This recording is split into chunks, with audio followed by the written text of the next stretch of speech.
먼저 참석하신 분들 소개를 드리도록 하겠습니다. 신태섭 상임공동대표님 나와주셨습니다. 네, 그리고 김현 더불어민주당 의원께서 나와주셨습니다. 네. 김재경 언론노조 MBC본부 민실이 간사님 나오셨습니다. 네, 다음은 박중석 뉴스타파 기자님 나오셨습니다. 네, 다음 이정환 슬로우 뉴스 대표님 나와주셨습니다. 그리고 이희영 민변 미디어 언론위원회 위원장이신 이희영 변호사님 나와주셨습니다. 네, 그리고 다음은 이제 두 분의 발제자분을 소개시켜 드리도록 하겠습니다. 이한준 민원연 연구위원님이십니다. 네, 박진솔 우리 민원연 활동가 나와주셨습니다. 네, 다음은 이어서 김현 더불어민주당 의원님의 인사말을 듣도록 하겠습니다. 추모 잠깐. 네. 그러면 민주당 김현임 의원님 인사말 전에 추모 시간을 잠시 갖도록 하겠습니다. 모두 자리에서 일어나 주시기 바랍니다. 12구 제주항공 참사 희생자와 유가족분들 위한 묵념을 하도록 하겠습니다. 묵념 시작.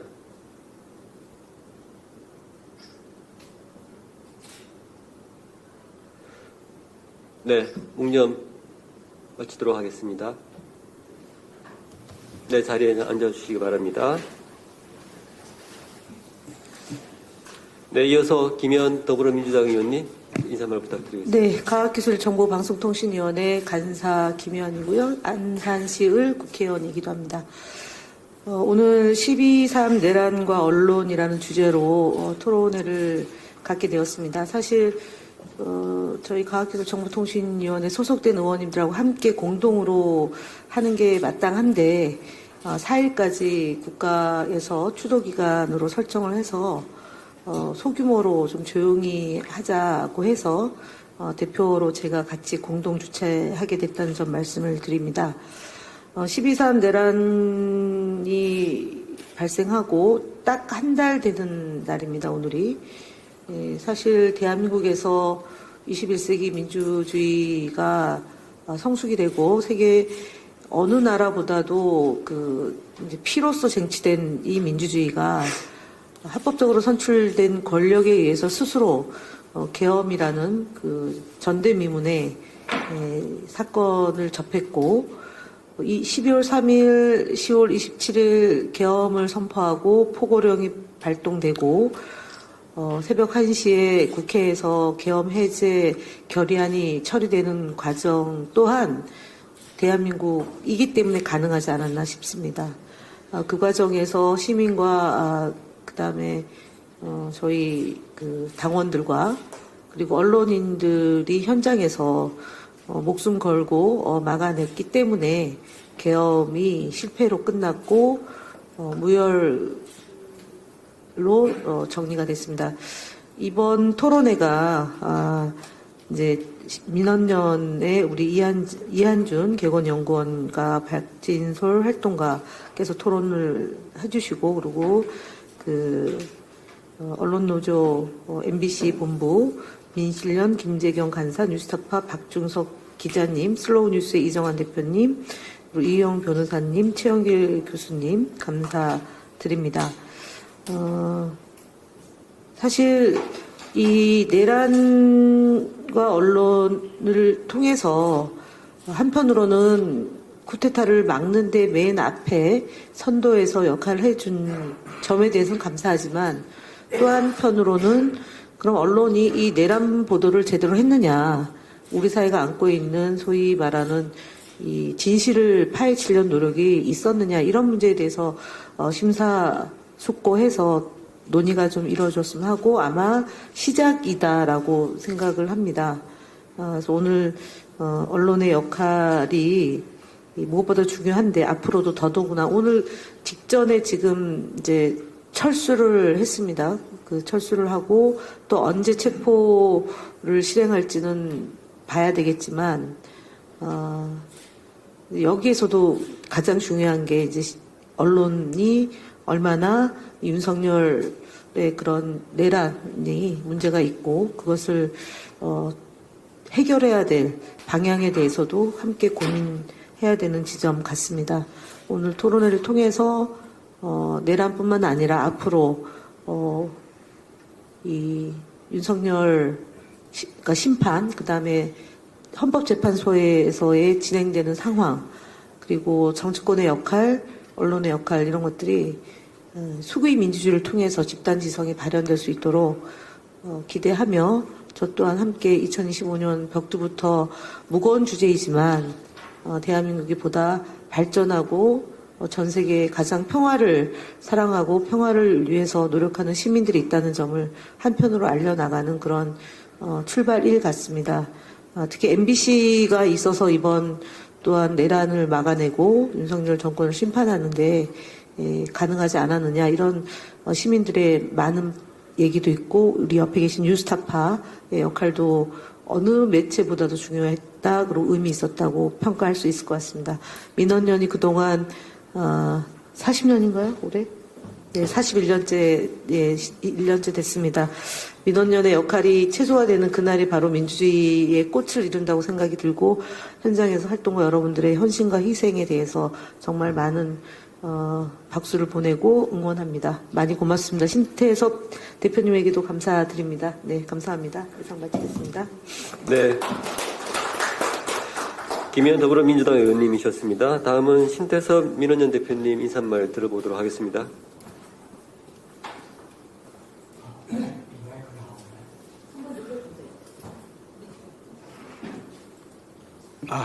고맙습니다. 예, 날도 춥고 감기도 대유행인데 이렇게 모였습니다. 예, 김현 의원님 감사드립니다. 또 발제자, 토론자, 또 플로에 계신 여러분들께도 감사 각별히 드립니다. 이게 지금 우리 다 이미 이제 공유하고 아는 바이지만은 내란 진행 중이죠. 내란 끝나지 않고 진행 중입니다. 언제 끝날지 이제 모르겠지만은 곧 끝나길 희망을 합니다.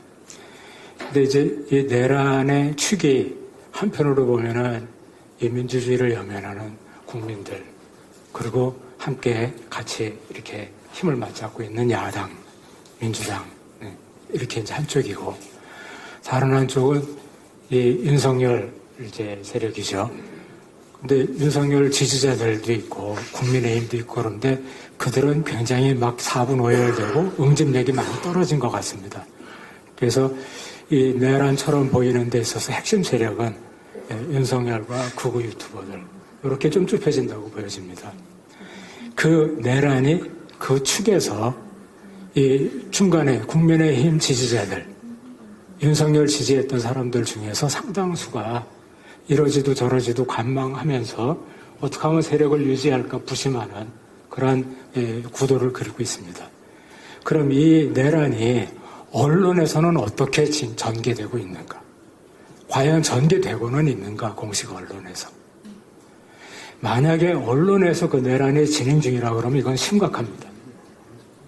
근데 지금 언론에서 우리가 알고 있는 레거시 미디어에서의 그런 진행은 이 지금 윤석열의 극렬 지지자들, 이 세력이나 윤석열 자신의 얘기는 당당하게 자기를 구성해서 내오는 게 아니라 중계방송식입니다. 그냥 뭐라 카더라 하는 식. 아직은 결집이 안 돼 있고 그 스스로 일으킨 그 헛다리 짚고 넘어진 타격에서 많이 벗어나지 못한 그런 형국 모습을 보인다고 볼 수 있습니다. 반면에 이 극우 세력의, 내란 세력의 목소리는 극우 유튜버들, 윤석열 자신의 목소리, 이런 걸 통해서 굉장히 강렬하게 나오고 있습니다. 그게 대치 중이죠. 그럼 이제 이걸 왜 우리가 주목하느냐. 이 문제는 여기에서 이렇게 좀 정상적으로 풀려나가서 사회적 공론의 장으로 해서 정상적으로 수습될 때 가장 바람직하죠. 이것이 실제 정치권 권력에서의 내란으로 계속 꺼지지 않고 불붙고 확장되고 나가고 하면서 언론에서의 내란으로까지 가면 진짜 내란이 되는 겁니다. 현명하게 대처를 해야 된다고 생각하고요. 그런 내란의 불씨가 지금 이 언론에 보이고 있는지 분석 이렇게 된 거 보면은 그 모니터에서도 그렇고 여기 이제 뭐 프로그램 돌려서 그 프레임 분석을 한 것도 그렇고 약간의 그런 잠재적인 가능태들은 이제 보이고 있는 것으로 나옵니다. 일정하게 지금 저널리스트들의 굉장한 이 분투, 분발 이런 것들이 중요합니다. 아마 동아, 중앙, 이 보수 언론들 보면은 윤석열이 마음에 안 들 겁니다. 비판 많이 해요. 그렇다고 국민의 민주당 이 비판하는 거 이재명 대통령 될까봐 무지무지하게 걱정을 많이 하고 적대시하고 있습니다. 이러지도 저러지도 못하는 형국인데 시간이 흘러서 뭔가 자기네들 나름대로 대안을 세울 수 있는 구석이 생기면은 급격하게 이제 세력화를 추진할 거고 거기에 걸맞는 자기 담론도 생산할 거라고 생각합니다. 근데 그러기에는 굉장히 많이 망가져 있는 상태고 그러지 못할 가능성이 높다고 생각합니다. 시민들이 깨어 있거든요. 이 내란을 막은 쿠데타를 막은 사람들이 일단 시민 같이 있잖아요. 저들은 쿠데타를 굉장히 과거에 온 경험들을 다 쌓아서 그 북한 조작도 하고 뭣도 조작하고 해서 막 하려고 했는데 전반적으로 이 시민들이 구석구석의 시민들이 말을 안 듣고 또 그런 현장에 그대로 이 방송에 노출이 돼서 전국에 생중계도 되고 이런 것들이 쌓여갖고 이렇게 이 상태에 있는 거거든요. 여기에서 우리는 긴장의 끈을 더 이제 놓아서는 안 됩니다.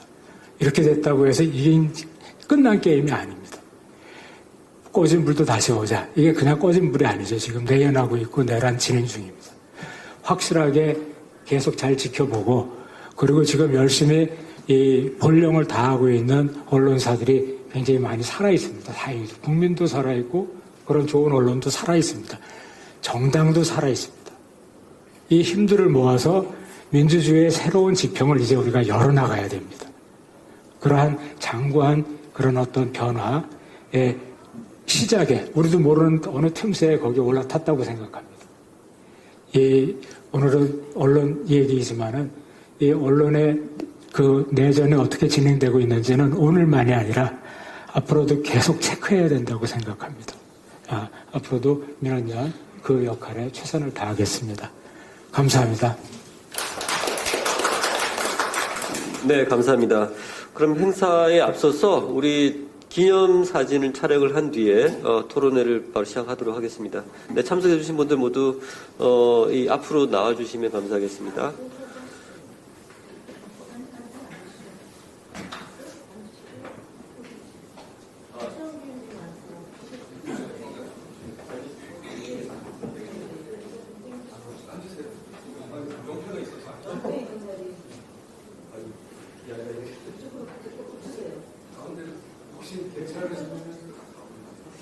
오세요, 같이. 왜요? 왜? 오세요. 왜냐면은 많지 않기 때문에 좀 채워주셔야 돼요. 같이 오세요. 같이 오세요. 네. 찍겠습니다. 네, 조금 더 와주세요. 하나, 둘, 셋.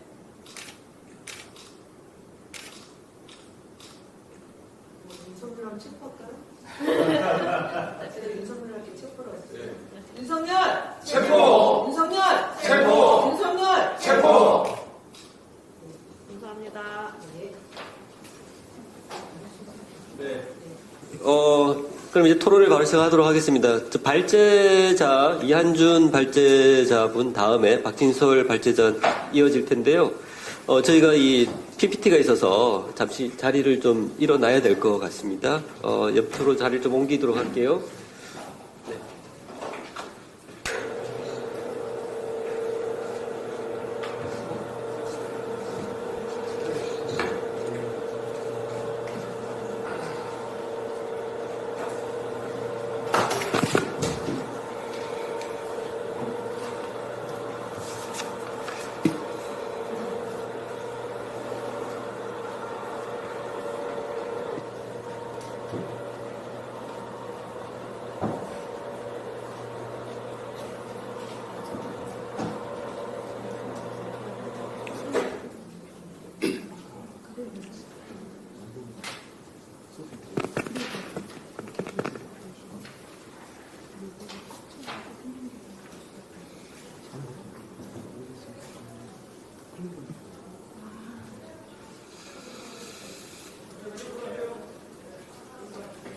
예, 그럼 발제 시작하겠습니다. 안녕하십니까. 오늘 계엄 선포부터 탄핵 가결까지의 언론 보도 프레임 분석 자료를 준비한 민주언론 시민연합 개원여권 이한준입니다.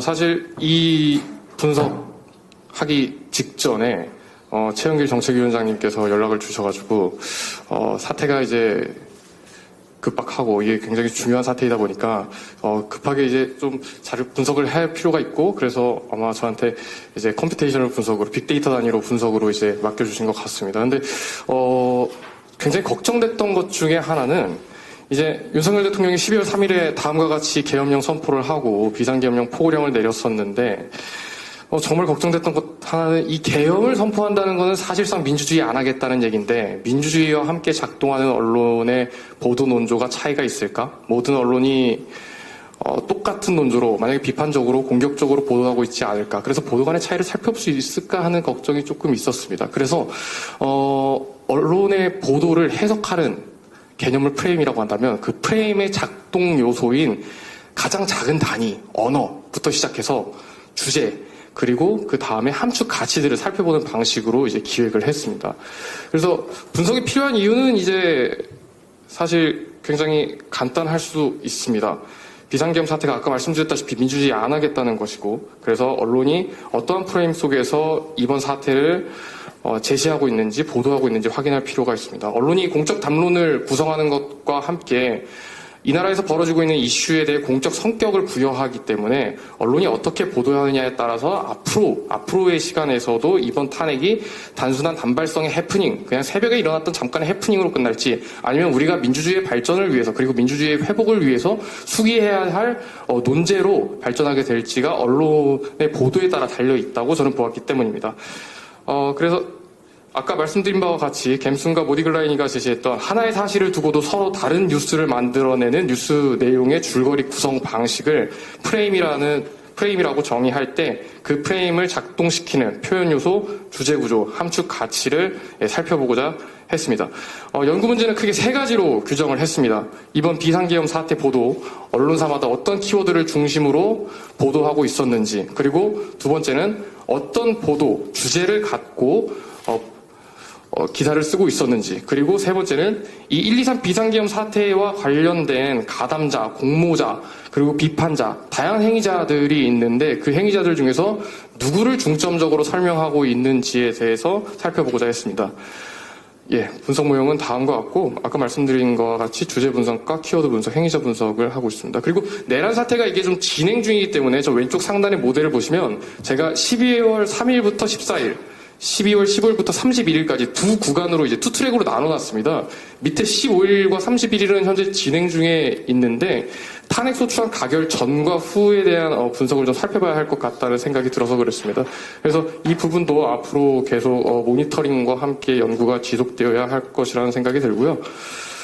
비상계엄 뉴스 데이터는 이제 다음과 같이 수집했습니다. 한국언론진흥재단에서 조중동, 한경, KBS, MBC, SBS, YTN, 지역신문으로 강원도민일보, 매일신문, 광주일보, 국제신문 수집했고, JTBC와 TV조선 같은 경우에는 비카인즈에서 뉴스를 제공하고 있지 않아서 제가 직접 웹 스크래핑을 해서 데이터를 구했습니다. 비상계엄 내란 사태에 대한 이제 계엄, 탄핵 뉴스 데이터의 빈도표와 그래프입니다. 먼저 일간지부터 보시겠습니다.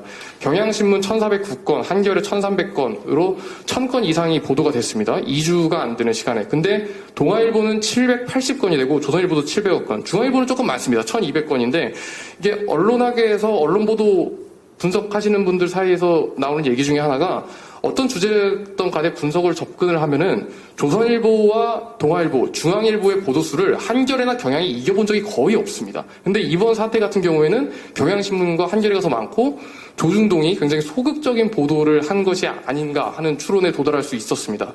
그리고 방송 뉴스를 살펴보시면 KBS, MBC, SBS, YTN 가장 많았고, TV조선 많았고, JTBC 그 다음으로 조금 이제 많았습니다. MBC가 조금 적지 않나라는 생각이 들어서 계엄과 탄핵으로 뉴스를 검색하지 말고 내란과 수계로 한번 검색을 해보자 했더니 이제 빈도가 조금 달라집니다. 내란과 수계로 검색을 해보면 MBC가 305건으로 방송뉴스 지상파 3사 중에서 가장 많아집니다. 그리고 중앙일보가 아까 1200건이었습니다. 계엄 탄핵이라는 키워드로 검색을 했을 때는. 근데 내란 수계로 검색을 해서 뉴스를 수집하니까 304건으로 4분의 1 토막이 나버립니다. 네, 동아일보, 조선일보도 확 줄어들고 한겨레 경향신문 같은 경우에는 그래도 큰 폭으로 줄어들지는 않고 있습니다. 제가 조금 이제 2차 분석, 아까 말씀드렸던 15일에서 31일 사이에 2차 분석을 지금 준비하면서 약간 의아한 것이 있어서 원고에도 하나 그래프를 넣어놓은 것이 있고 지금 새로 그래프를 갖고 온 거에 하나 있는데 왼쪽 하단에 보시면 12월 17일에 이제 JTBC에서 단독 보도로 햄버거 회동 보도가 있었습니다. 그러면은 그런 특종, 어떻게 보면 숨겨져 있던, 감춰져 있던 사실들이 드러나게 되면 보도의 체인 리액션, 그러니까 약간 연쇄작용이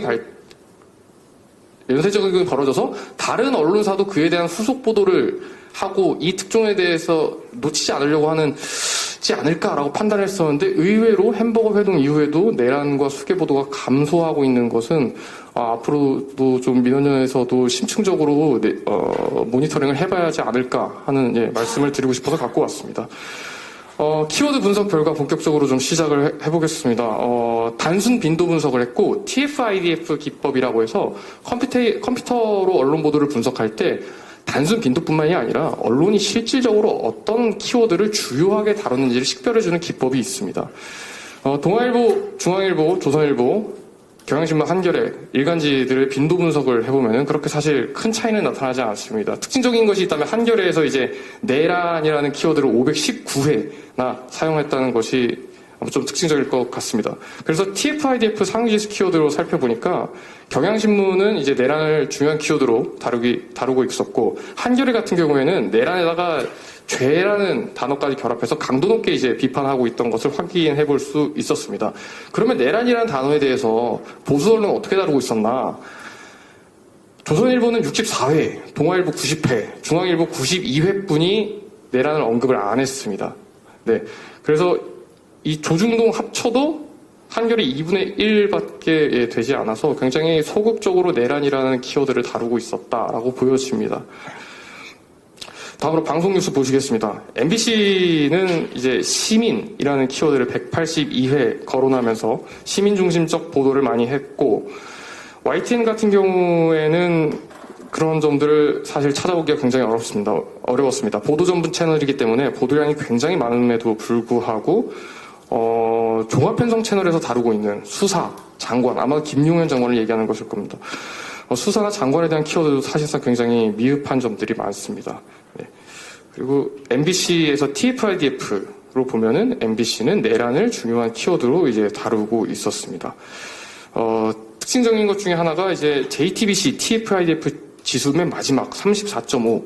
JTBC는 이제 계엄만큼이나 계엄령도 중요한 키워드로 다루면서 계엄 행위 주체인 대통령의 비상계엄 포고의 강제성을 보다 부각하는 의미로 키워드를 구성하고 있었다고 보여집니다. 그 다음에 이제 지역 언론 보시겠습니다. 지역 언론은 이제 보수 강세인 영동 영남과 진보 강세인 호남과의 차이가 조금 두드러지게 나타나는데, 광주일보를 먼저 보시면 광주일보 같은 경우에는 집회를 주요한 키워드로 다루고 있었습니다. 광주라는 지역 안에서 이루어지고 있는 집회와 광주일보 하단에 보시면 서울이라는 키워드도 있는데 서울 여의도에서 있었던 집회도 광주일보가 자주 다루고 있었던 것입니다. 강원도민일보와 매일신문 같은 경우에는 광주일보에 비하면 조금은 이제 집회보다는 정치인들의 어떤 의견, 탄핵할 것인지 말 것인지 그런 동향들, 국민의힘, 민주당, 탄핵 소추, 표결 과정 이런 것들을 조금 더 적극적으로 보도한 경향이 있었습니다. 부산 국제신문 경우에도 TF-IDF 지수에서는 내란을 주요한 키워드로 다루고 있었습니다.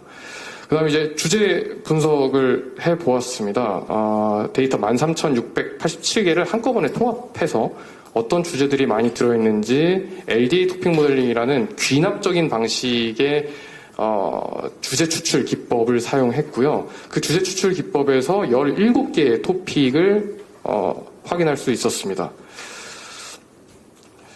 일단 많이 발현된 언론 보도에서 많이 발현된 토픽 순서대로 보면 탄핵안 표결에 대한 여야 당론 보도가 가장 많았고, 그 다음에 한미 관계에 영향을 미치는 계엄발 민주주의 위기, 경제 위기가 5.9%로 나타났습니다.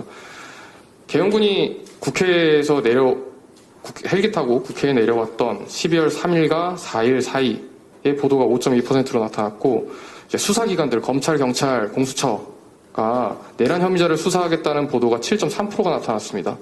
그리고 정당 대표들 간의 윤석열 퇴진을 어떻게 할 것인가, 그 입장차도 있었고 공통된 의견도 있었는데 그 보도가 7.3%로 나타났고, 예, 그 다음에 이제 비상계엄에 개입했던 혹은 개입을 의심받고 있던 그 장차관급 강요들에 대한 보도가 다음으로 많았습니다. 윤 대통령이 비상계엄 선포했을 때 이거 비상계엄을 비판하고 반대하는 성명을 냈던 보도가 그 다음으로 많았고, 계엄에 가담했던 군 지휘관들의 직무 정지와 국회 긴급 현안 질의 같은 보도가 그 다음으로 많았습니다. 윤석열 대통령 비상계엄 선포한 그 담화와 그 배경을 거론하고 적시한 보도가 그 다음으로 많이 나왔고, 토픽 13번 그 다음에 이제 탄핵 찬반 집회, 여의도와 광화문으로 이제 여의도에서는 윤석열 탄핵 찬성 집회, 그리고 광화문에서는 윤석열 탄핵 반대 집회가 있었던 그런 상황들을 다룬 보도들이 그 다음으로 많았습니다. 그럼 토픽 10번 같은 경우에 지역에서 이제 일어났던 조직됐던 윤석열 탄핵 집회 보도가 있었고, 그 다음으로 이제 계엄 사태에 대한 언론 보도에도 많이 이름을 올렸던 그 충암고등학교 라인들, 국방부 충암고등학교 라인들 보도가 많이 있었습니다.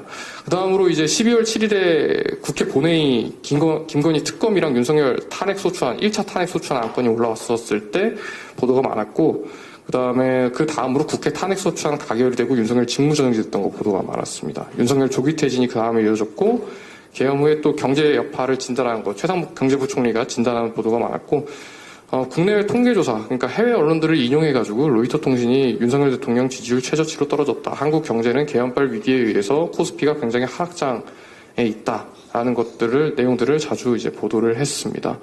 이 주제들을 묶어서, 그러니까 이제 저희가 지금까지 단어를 묶어서 단어 간의 단어들을 통해서 인사이트를 받고, 단어를 묶으면은 기사가 되고, 기사를 묶으면은 주제가 되니까 그 주제를 묶어가지고 또 주제 간에 어떤 유형이 들어있는지, 그러니까 언론의 큰 관점을 5가지로 이제 좀 구분을 유형화를 해봤습니다. 토픽 14, 8, 11 국내외 통계 보도, 아까 그 코스피 하락장이랑 윤 대통령 지지율 최저치로 떨어졌다는 그 보도입니다. 그거랑 계엄 이후 경제 여파 진단, 한미 관계 영향, 그러니까 경제 위기의 관점의 유형 토픽 3개가 들어가 있고, 그 다음으로 윤석열 비상계엄 선포와 한 담화와 배경, 윤석열 비상계엄 비판 반대 성명, 장차관급 강요 개입 여부, 그리고 국회에 난입했던 현장, 이 4가지 토픽을 묶어서 비상계엄 과정을 관점으로 볼 수가 있습니다. 그러니까 비상계엄의 이 과정을 언론은 4가지 토픽으로 구성을 하고 있었던 것입니다. 그리고 이제 주제 유형 3번 같은 경우에는 이 계엄에 가담한 인물들에 대한 보도 토픽들인데요. 계엄 공모 및 내란 가담으로 주제 유형을 정했습니다. 충암고 라인, 지휘관 직무 정지된 거, 내란 혐의자 수사 개시한 거 또 하나에 들어가 있고, 그 다음으로는 이제 토픽 유형 4번인데, 이것도 이제 윤석열 비상계엄 그 상황, 일련의 상황과 같이 4가지 관점에서 보도를 하고 있었습니다. 국회의 대응을, 정당 대표 간의 퇴진 방법 입장 차이가 있었고, 국회 본회의 1차 표결, 그리고 여야 당론 차이, 2차 표결, 이렇게 4가지 토픽으로 볼 수 있었습니다. 그리고 다섯 번째 주제용은 윤석열 퇴진입니다. 윤석열 대통령 이제 조기 퇴진, 그 방법론 갖고도 이제 굉장히 시끌시끌 했었는데, 그것과 지역과 서울에서 조직됐던 탄핵 집회 얘기가 있었습니다. 예, 그래서 이제 이 토픽들이 2주라는 시간 동안 얼마나 많이 이슈 유지가 됐는지, 그러니까 의제를 얼마나 많이 유지해 왔는지를 확인하고자 시계열 분석을, 토픽별로 시계열 분석을 해봤습니다. 3일 밤부터 4일 새벽 사이에는 토픽 9번 국회 현장 보도가 굉장히 많았습니다. 계엄군이 헬기 타고 내려온 보도가 굉장히 많았고, 계엄 해제의 이튿날부터는 이제 한미 관계의 영향, 민주주의와 경제 관련 보도가 급증을 했습니다. 외국인들이 국내 주식 팔고 이탈하면서 달러 환율도 오르고, 그러면서 언론의 시선이 경제 쪽으로 많이 향한 것으로 보입니다. 12월 6일부터는 이제 정당 대표 간의 윤석열 퇴진 방법의 입장 차이를 주로 다루기 시작했고 12월 7일을 기점으로 1차 탄핵안 표결 보도가 급증했었습니다. 그리고 한동안 가라앉아 있다가 2차 표결이 다가왔을 때 다시 또 보도량이 증가하는 추세를 보였습니다. 그리고 12월 8일과 11일 이 1차 탄핵소추안과 2차 탄핵소추안 사이에는 그 수사기관들의 내란 혐의자 수사 개시 보도가 많았습니다. 네, 5분 안에 마무리 부탁드리겠습니다. 예, 조금 빠르게 가겠습니다.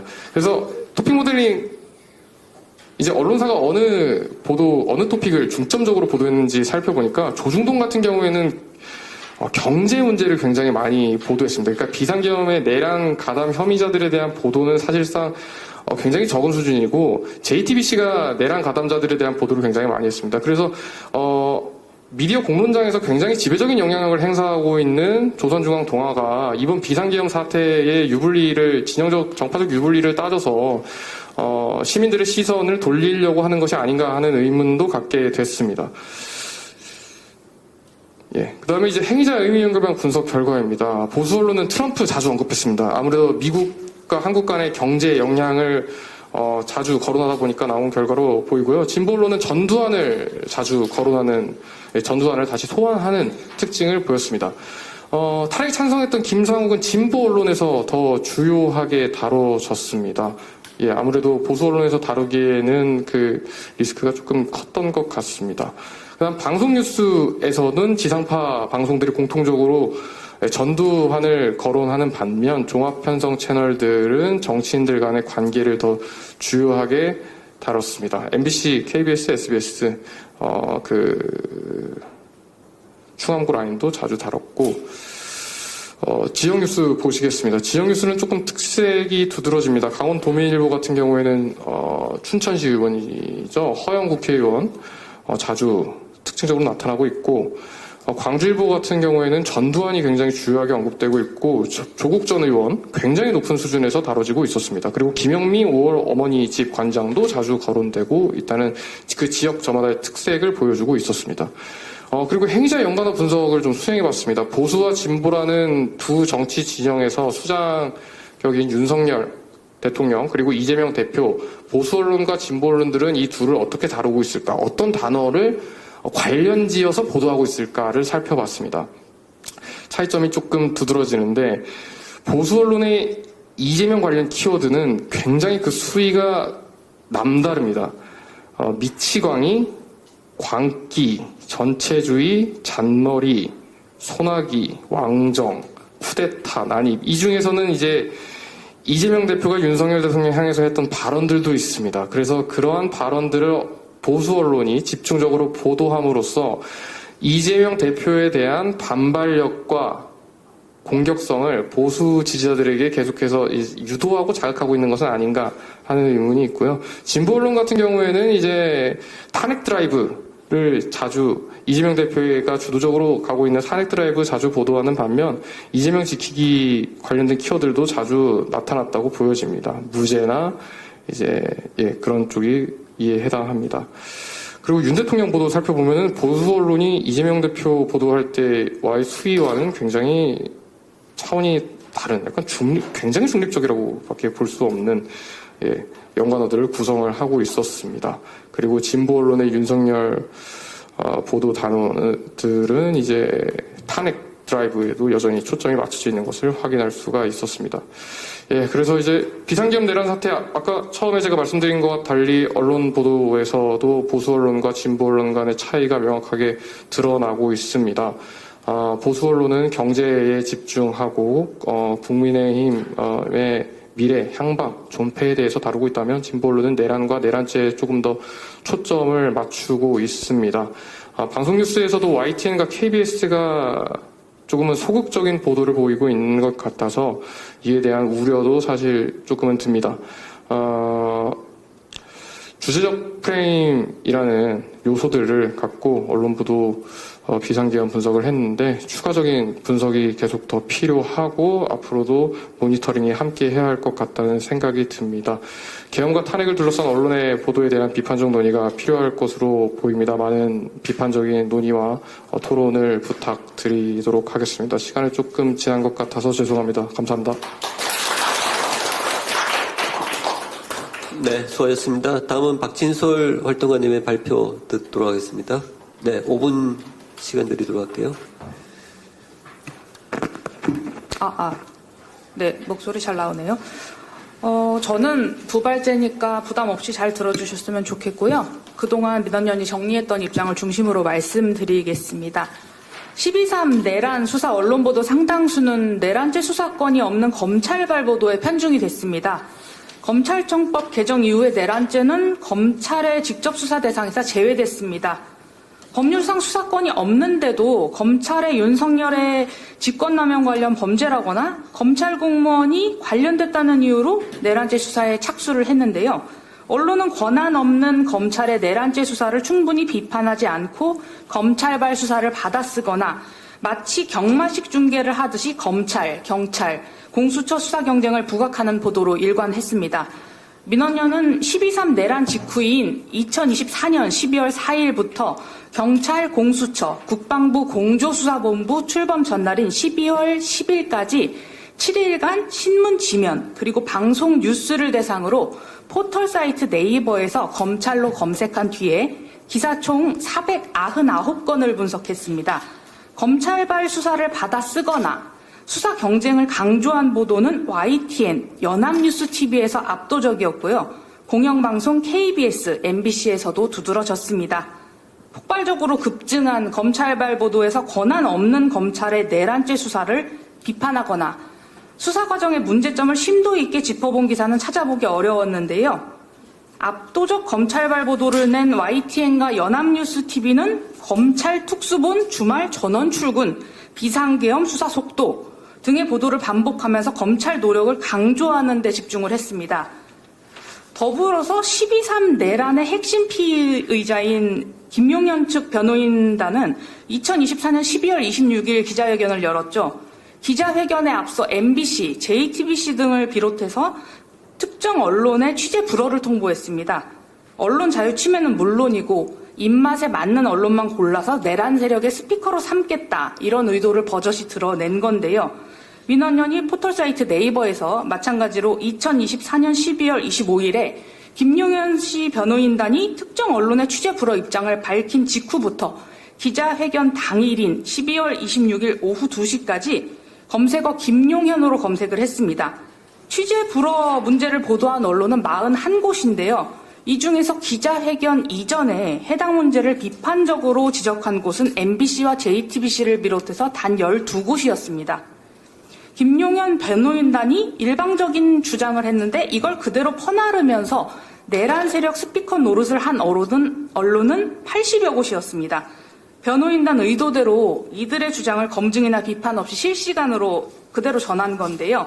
특히 YTN 그리고 연합뉴스TV, 중앙일보 등은 유튜브 채널을 통해서 기자회견을 실시간으로 생중계했고요. 연합뉴스TV는 방송에서도 기자회견을 실시간으로 생중계하면서 내란 세력 스피커 노릇을 톡톡히 했습니다. 민원연은 이뿐만 아니라 김용현 변호인단 기자회견을 다룬 신문 지면 그리고 방송 뉴스를 보다 상세히 살폈는데요.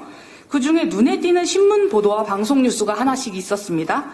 조선일보는 노상원 의혹 차단 나선 김용현, 윤 대통령과 관련 없다라는 보도에서 노 씨의 무속 활동을 두고 김용현 씨가 명예를 훼손하는 보도가 이어지는 데 대해 마음이 아프다고 했다는 심경까지 전했는데요. 이건 사실 12.3 내란의 진상을 규명하는 데 하등 필요하지 않은 그야말로 심경 보도입니다. 심경까지 보도하는 지면을 할애한 아주 잘못된 보도라고 할 수 있고요. 또 방송 뉴스에서 가장 두드러진 언론은 연합뉴스TV였습니다. 12월 26일 방송된 연합뉴스TV 뉴스 1번지 대담 코너 중에 여의도 1번지에 서정욱 변호사가 출연해서 이런 말들을 했습니다. 이승만 대통령 때도 박정희 대통령 때도 계엄은 많았다. 그때도 내란 얘긴 절대 나오지 않았다. 동서고금의 대통령의 비상대권 행사를 내란이라고 한 나라는 아예 없다.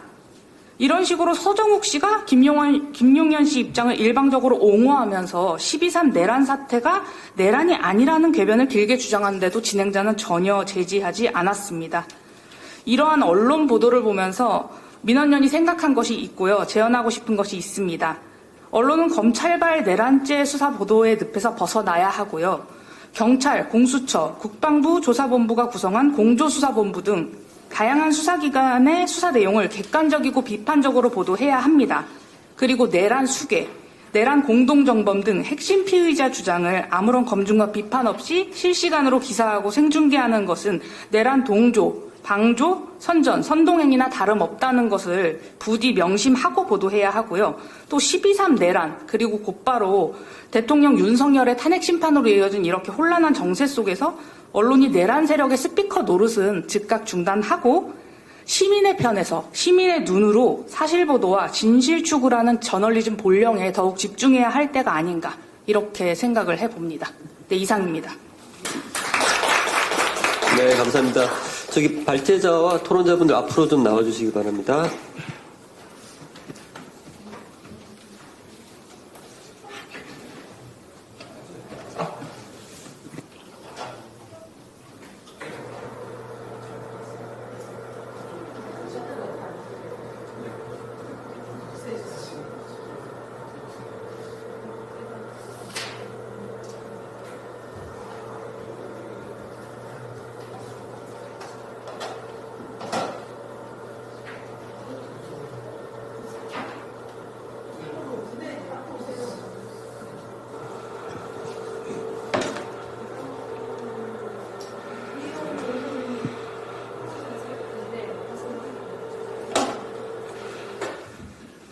네, 두 분 이한준 연구원과 박진수 활동가분의 발제 잘 들었습니다.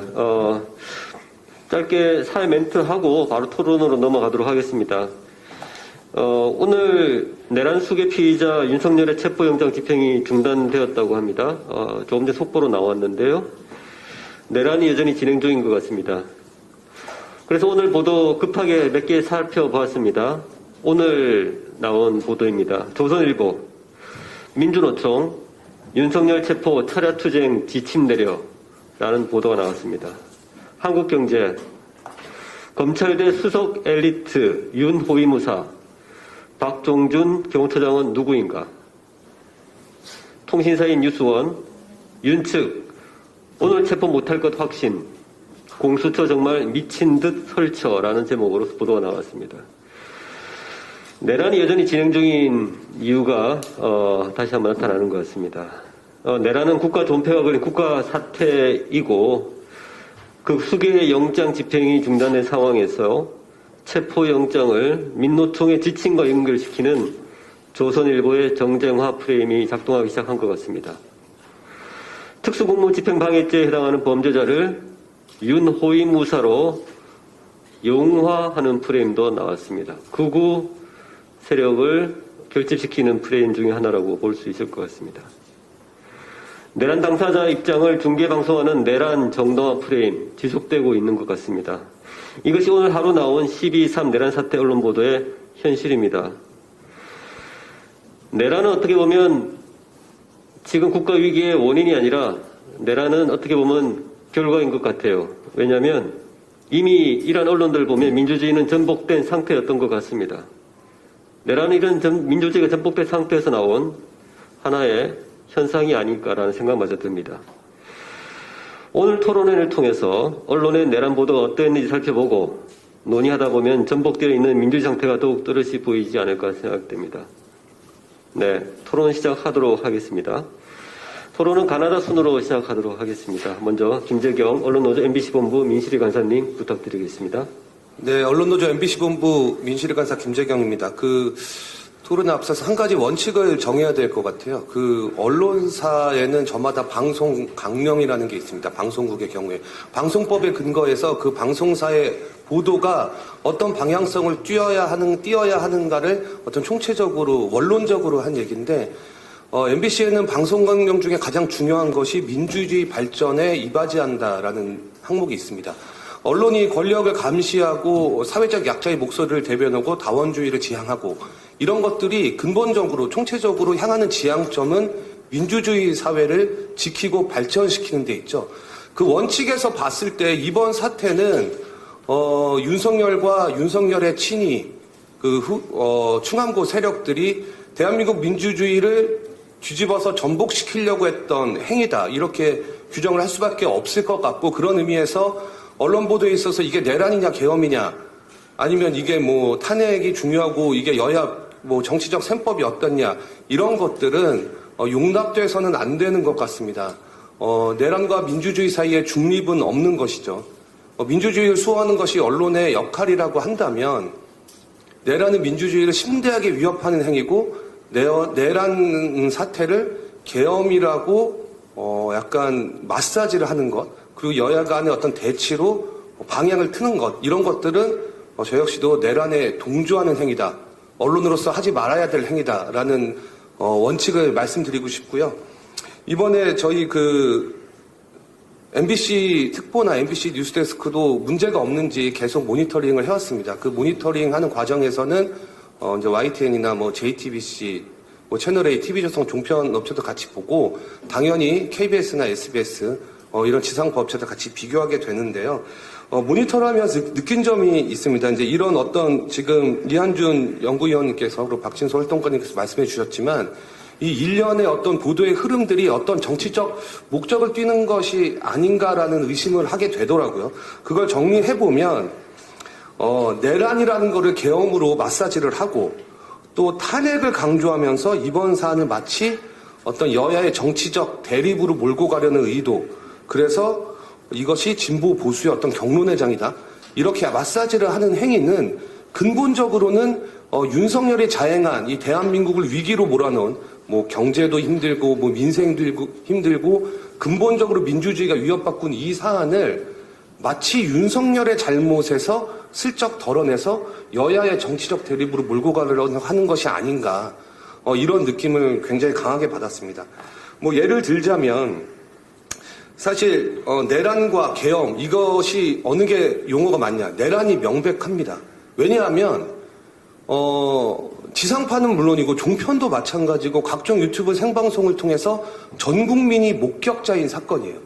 우리가 방송 뉴스에서 특히 중요하다고 막 하는 게 어떤 영상, CCTV 이런 것들인데, 이번에 자료나 증거 이런 것들이 넘치고 넘칩니다. 이거를 전 국민이 목도했고, 윤석열은 그야말로 내란 현행범입니다. 방송에서 내란 현행범을 이제 표현하는 행위가 저 이제 피의자 윤석열, 내란범 윤석열, 내란 사태 이렇게 쓰는데, 제가 방송 뉴스를 전체적으로 훑어보면 신문도 마찬가지고, 내란 사태라고 규정하는 것은 MBC랑 방송에서 JTBC 정도밖에 없고요. 신문에서 한겨레 경향, 그리고 이제 뉴스타파나 슬로우뉴스 이런 진보 언론들밖에 없는 거예요. K는 아직도 계엄 사태라고 쓰고, SBS도 마찬가지입니다. 종편도 마찬가지고요. 그런 면에서 본다면 이 내란과 계엄을 근본적으로 뜯어봐야 될 것들은 아까 민주주의에 대한 위협도 있지만, 이번 12.3 내란 사태의 피해자는 누구인가? 피해자는 국민입니다. 대한민국 민주주의고요. 우리가 이거를 내란으로 규정하는 것은 피해자의 언어를 사용하는 것이에요. 그런데 계엄은 누구의 언어인가를 생각해보면 계엄은 윤석열의 언어입니다. 언론사들이 가해자의 언어를 그대로 받아쓰고 있는 것이죠. 가해자들, 그 친일 쿠데타 세력들이 아직도 계엄은 국회를 정신 차리게 하기 위해서 계엄을 선포했다고 하는데, 이 계엄 사태라고 규정하는 것은 가해자들의 언어를 그대로 방송하고 보도하고 있는 것이다. 이거는 엄청난 질타를 받아야 되는 행위다라고 생각을 하고, 내란 동조 행위까지 여겨질 수 있다라고 생각을 합니다. 사실요, 이게 제가 그러면 이제 이런 논리가 있겠죠. 뭐 KBS든 SBS든 아니면 뭐 종편이든 계엄이라고 하는 것이 기계적 중립이다. 아니면 그동안에 어떤 판결, 1심 판결이나 대법원 판결이 없기 때문에, 뭐 예를 들어서 그렇게 주장하는 세력들이 있잖아요. 없기 때문에 이제 중립적인 단어를 써야 된다. 그런데 사실 제 기사를 좀 찾아보면 우리 회사도 마찬가지고 KBS도 마찬가지고 종편도 마찬가지고 SBS도 마찬가지고, 우리가 살인범이나 성폭행범 단어를 쓸 때 이 사람이 증거가 명확하고 자백을 하지 않더라도 신상 공개가 되면 제목이나 어떤 기사 내용에 살인범, 성폭행범 그렇게 단정을 해서 제목을 붙이거든요. 이것은 언론사 판단의 영역이에요. 그 판단의 영역은 이 사람이 갖고 있는 죄에 대한 증거가 너무나 확실하고 정황이 확실했을 때 쓰는 건데 이번에 계엄이라고 하면 그 판단을 하지 않는 거죠. 이거 판단을 하지 않는 언론사들 근데 분명히 그 수뇌부가 있다. 그 수뇌부는 이번 사안을 계엄으로 바라보고 있고 그 계엄의 근본적인 건 이 사회적 혼란과 국가적 위기의 이 사태의 책임을 윤석열과 국민의힘에게 지는 것이 아니라 여야 정쟁으로 몰고 가서 모두의 책임으로 전가하는 우리가 흔히들 얘기하는 정치적 대립으로 전가시키려고 하는 행위가 아닐까 저는 그렇게 생각을 합니다. 그런 면에서 이제 어제 보도만 봐도 그렇습니다. 어제 보도가 가장 많이 다뤄진 거는 윤석열이 지지자들에게 보낸 편지 보도예요. 이걸 보면은 자신의 체포를 막기 위해서 모인 지지자들에게 함께 싸우자고 극우적 선동을 한 것이 이 편지의 주된 내용이죠. 근데 이제 뭐 MBC나 JTBC 같은 경우는 그런 것들을 극우 선동 갈라치기다. 그리고 추가 리포트로 윤갑근 변호사의 만원. 그러니까 체포영장을 집행하려고 하면 경찰까지 현행범으로 체포할 수 있다는 망언을 내뱉은 것들. 그리고 윤상현의 이제 극우 집회 가서 황당한 주장들 이런 것들을 하나씩 보도를 한 반면에 KBS 같은 경우는 편지의 내용을 충실하게 보도했어요. 가해자의 언어를 그대로 전달한 것이고 SBS에서도 마찬가지입니다. 첫 보도는 그대로 편지 내용을 읊는 수준의 리포트였다. 그 다음 리포트는 갈라치기나 극우 선동의 내용은 포함하지 않았고 그 정도 윤석열이 내로남불한 것이다. 예전에는 법과 원칙을 중시했다고 했는데 이번에는 법과 원칙을 어기고 있네라는 정도에서 선을 그었다는 거죠. 그런 것도 문제가 있는 거고 채널A나 TV조선도 마찬가지입니다. 이런 보도들이 굉장히 많고 또 한 가지 말씀드리고 싶은 거는 탄핵이란 아까 이한준 의원님도 탄핵이란 단어가 되게 많이 나왔다고 하는데 탄핵이 가만 뒤집어 보면 윤석열에 대한 탄핵도 있지만 KBS나 종편에서는 많이 썼던 단어가 있어요. 그 권한대행의 권한대행, 대행의 대행 이런 단어 많이 썼고요. 연쇄 탄핵이란 말을 많이 썼습니다. 이 용어 설정 자체가 탄핵으로 인해서 국가적 혼란이 이어지고 있다. 탄핵이 너무한 것 아니냐. 그러면 그 탄핵을 주도한 세력은 민주당이다. 야권이다. 이런 프레임으로 몰고 가려는 저는 그런 성향이 굉장히 강하다고 보고 그거를 활용해서 기사 앞면에 배치해서 탑보도로 했던 종편들 그리고 KBS 같은 경우는 엄청난 비판을 받아야 되고 국민적 심판이 있어야 될 것이다. 그리고 반드시 공영방송을 정상화시켜야 된다. 이런 걸로 귀결이 되는 것 같습니다. 제 의견은 여기서 마치고요. 계속 토론회하면서 첨부하겠습니다. 네, 김재경 간사님 감사합니다. 언론의 최대 강령이 있다면 민주주의 수호가 당연한 것 같아요. 근데 이번 보도를 통해서 그런 것이 아니었다고 말씀 주신 것 같습니다. 세 가지 정도의 긴 언론의 특히 보수 언론들의 언어를 문제 삼아 주셨는데요. 내란을 판단을 중단하는 언어들 이런 것들이 되게 많았다. 두 번째는 가해자 언어 중심. 더 정확하게 말하면 범죄자 언어죠. 범죄자 언어를 그대로 인용하는 이런 부분. 그 다음에 대대명, 그 다음에 이제 대행의 대행 이런 말을 책임 전가하는 언어들 이런 것들로 이런 이 강령을 어기고 있지 않았나라고 이야기해 주신 것 같습니다. 네, 감사합니다. 네, 두 번째 우리 박중석 언주타파 기자님 부탁드리겠습니다. 안녕하세요. 뉴스타파의 박중석이라고 합니다. 언론 비평, 언론의 문제를 얘기할 때는 항상 제가 언론 종사자이기 때문에 조심스럽고 좀 겸손해질 수밖에 없는데요. 비판이 이제 저희 뉴스타파에게도 마찬가지로 적용될 테니까요. 아까 발제문을 보면 뉴스타파는 주로 내란의 가담자 그리고 진행 과정에 대한 보도 그쪽에 집중했던 것 같아요. 어떤 경제 위기나 여파, 이 내란이 미칠 영향, 이런 부분에 대해서는 거의 보도를 좀 안 한 것 같아요. 뉴스타파는 잘 아시겠지만 데일리 매체가 아니죠. 저희가 이번에 창립한 지 한 13년 정도 됐는데 이번 내란 국면에서 기사를 제일 많이 쓴 것 같아요. 하루 기준으로 하루에 한 8개를 썼습니다. 보통은 많아야 2-3개 정도 일일 평균 나가는데 이번에는 일일 평균 한 6개 정도를 냈더라고요. 그러면서 이제 늘 고심하고 고민할 수밖에 없어요. 저희는 늘 선택할 수밖에 없거든요. 오늘도 저희 뉴스타파 채널로 이 중요한 굉장히 의미 있는 토론회가 라이브로 나가지만 사실은 오전만 해도 아까 1시 반에 이제 체포영장 집행이 중단되긴 했지만 사실 모든 관심사는 관저로 있었죠. 이게 체포가 될 거냐, 그리고 또 공무집행 방해죄까지, 특수공무집행 방해죄까지 하면서 경호처가 이렇게 막는 것들에 대한 그런 것처럼 뉴스타파는 늘 모든 것들 다 커버하기보다는 하나를 한두 개 선택하다 보니까 그런 문제가 발생하는 것 같아요. 이 선택이 과연 옳은 건가? 이런 것들은 제대로 쓰고 있는가? 그리고 또 제대로 전달하고 있나? 또 결국 구독자인 요 시민들은 이 정보를 통해서 올바른 질 높은 정보를 받고 있는가? 이런 거에 대한 끊임없는 회의와 고민들 속에서 하루하루 선택하는 것 같아요. 그런 점에서 내란 국면에서는 굉장히 기사들이 많이 쏟아졌죠. 저희가 앞서서 MBC 간사님이 말씀하신 대로 내란이라는 표현을 12월 3일부터 쓴 매체가 그렇게 많지는 않았어요. 저희 내부에서는 12.3 내란으로 할 건가 아니면 12.3 친위 구테타로 할 건가 짧게 좀 논의를 했었어요. 근데 내란이 좀 선명하다라고 해서 12.3 내란으로 명칭을 통일했죠.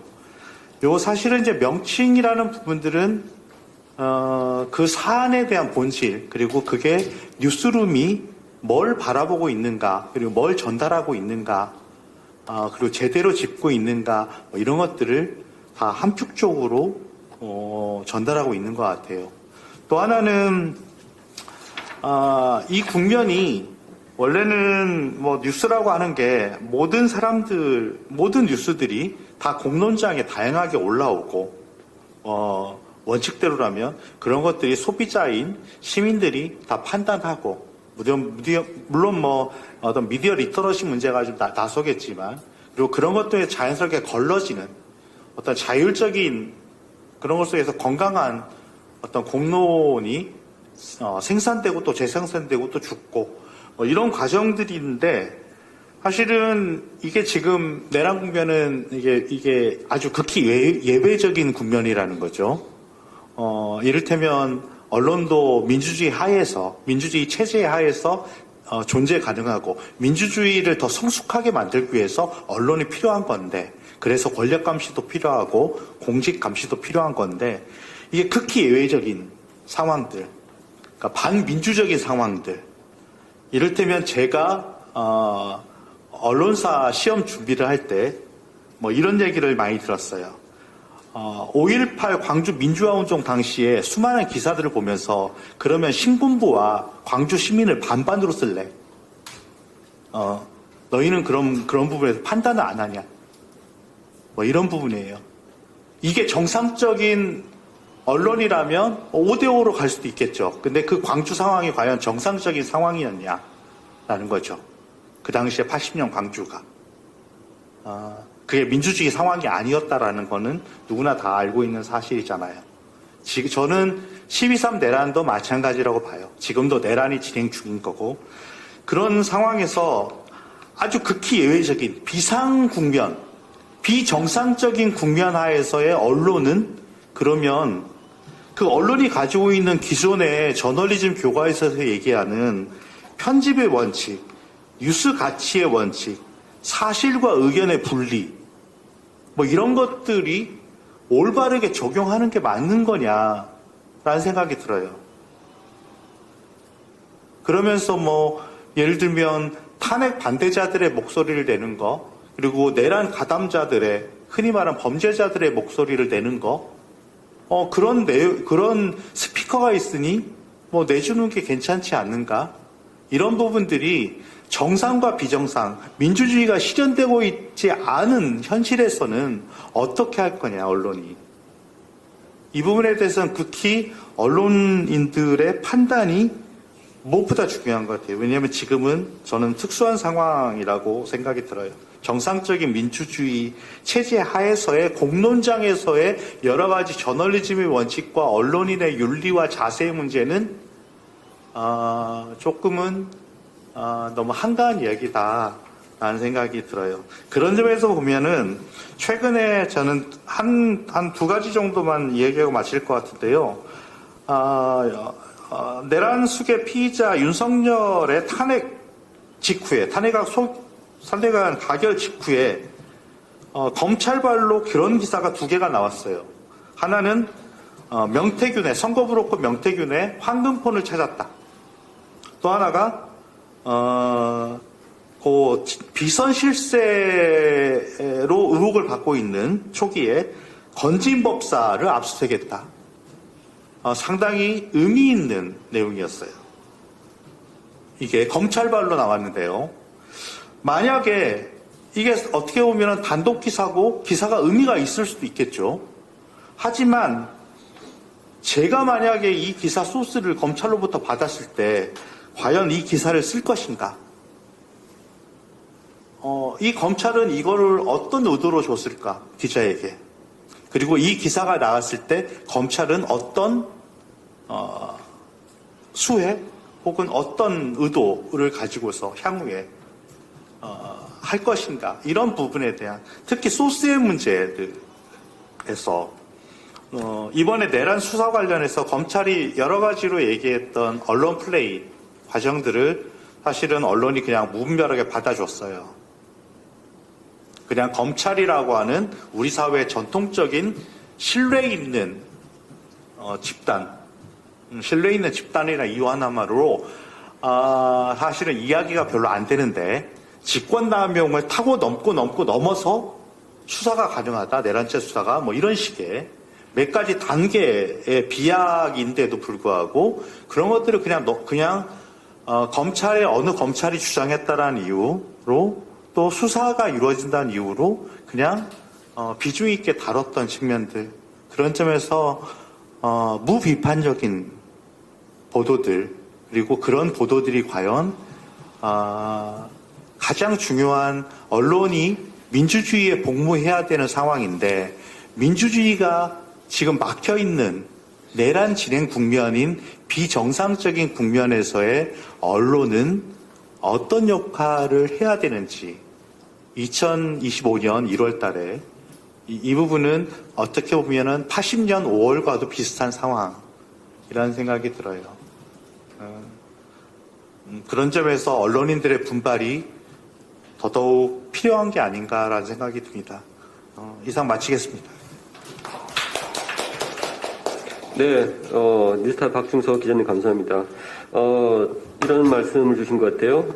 지금은 예외적 상황이기 때문에 이상한 저널리즘을 실천할 때이다. 그런 뉴스타파는 이를 위해서 지금 사태 규정의 언어부터 내부의 집단적인 토론과 회의를 통해서 내란으로 규정을 한 것 같습니다. 이런 집단 과정들이 이상한 저널리즘의 한 양식이었던 것 같고요. 두 번째는 관행적인 보도를 거부했다고 말씀을 주셨습니다. 특히 검찰발 언론 플레이에 받아쓰기하는 이런 것들을 의식적으로 통제를 하려고 했던 부분들을 말씀 주셨습니다. 네, 감사합니다. 네, 다음은 이정환 슬로우뉴스 대표님의 토론 들어보도록 하겠습니다. 네, 부탁드리겠습니다. 네, 안녕하세요. 이한준 연구원님 발표 잘 들었고요. 일단 양적 분석이라는 거, 이런 언론 보도 비평을 할 때 갖는 한계를 약간 말씀드리고 싶습니다. TF, IDF 기법 많이 활용하는데, 저는 늘 이런 발표를 보면서 그런 생각을 하는데요. 자칫 전화번호부처럼 이 발생 빈도에만 집중을 하다 보면, 김 씨가 몇 명이고, 이 씨가 몇 명이고, 그런 데이터들이 사실 더 중요한 맥락을 보지 못하게 만드는 그런 함정을 경계해야 된다 생각을 합니다. 그래서 이 큰 흐름을 보되 특히 이제 기사 분석 같은 경우는 기사의 밸류에이션을 같이 봐야 되는데 이게 단순히 그 어떤 단어가 많이 노출됐다. 기사 건수에 따라서 이제 보게 되면 신문 1면에 나온 기사와 23회에 나온 기사는 전혀 밸류에이션이 다르고 전달된 방식도 다르거든요. 근데 자칫 이제 이 텍스트만 놓고 이 빈도를 분석하다 보면 그래도 놓치는 부분이 있을 것 같습니다. 그래서 오늘 이 토론에서 그런 이야기를 하겠지만 민원연에서도 이 데이터를 가지고 좀 더 그 의미를 짚어내는 작업을 했으면 좋겠습니다. 그래서 예를 들면 이제 단어의 발생 빈도가 프레임을 결정하지는 않고 이를테면 내란이라는 단어의 빈도가 시간이 지나면서 줄었다라는 게 그것만으로는 그 데이터만으로는 뭔지 그 내용을 알 수가 없거든요. 그런 부분이 있는 것 같고요. 민원연 최진솔 활동가님 발제와 관련해서 이를테면 검찰 받아쓰기 보도가 진솔입니다. 네네. 진솔님. 네. 그 검찰 받아쓰기 보도가 문제다라는 그런 지적이 있었는데 이번 국내에서 많은 사람들이 홍명백명 윤석열을 잘 잡으면 검찰도 이용할 수 있다라는 그 정서가 있었던 것 같기도 합니다. 근데 이제 검찰 수사권 문제는 나중에 따로 이제 그 깊이 논의를 해야 되겠지만 뭐 사실 이번에 그 김용현 공소장을 보면 많은 사람들이 역시 검찰이 수사를 확실히 잘한다라는 생각하는 사람도 많이 있었을 것 같아요. 마침 또 이 한독수 탄핵 소추한 가계를 맞춰가지고 그때 막 이 공소장 흘린 것도 역시 검찰이 참 언론 플레이 잘한다. 그리고 사실 이 국면을 계기로 검찰이 다시 조직을 재편해서 어떤 이제 정권 교체기에 영향력을 행사하려는 그런 의도도 충분히 보이는데 그런 부분도 같이 봐야 될 것 같고요. 근데 다만 이번 국면을 보면 검찰의 보도를 받아쓰지 않을 방법은 사실 굉장히 없었던 것 같고요. 일부에서는 또 피의사실 공표가 과연 바람직한가 이런 주장을 하는 분도 있었어요. 근데 과거에 피의사실 공표를 문제 삼던 언론이 왜 이번에는 다 받아쓰는가 그런 좀 삐딱한 질문도 있었는데 일단 과거에 그 일부 언론에 정보를 흘려서 여론재판을 부추기는 그런 방식과는 확실히 달랐던 것 같고요. 검찰개혁 이번 국면이 지나면 다시 한번 논의를 해야 됩니다. 그렇지만 다만 이번 사태는 좀 그런 특수한 부분이 있었던 것 같습니다. 그래서 검찰 받아쓰기라고 보기는 어려운 그런 측면이 있었다는 말씀을 드리고 싶고요. 다만 이제 아까 말씀하신 것처럼 내란 공범들의 인터뷰를 어디까지 보도할 것인가 이거 굉장히 중요한 쟁점인 것 같습니다. 기자회견을 한다고 해서 누구나 지면을 얻을 수는 없는 것이고 마이크를 어디까지 줄 것인가라는 질문이 필요한데 동시에 또 이게 이제 그 생방송의 함정이라는 게 있어서 방송이 사건이 있으면 우르르 기자들 몰려가서 생방송으로 마이크를 주게 되는데 그 과정에서 사실 그 사람들은 굉장히 강력한 여론 전달력을 공짜로 얻게 된다는 거죠.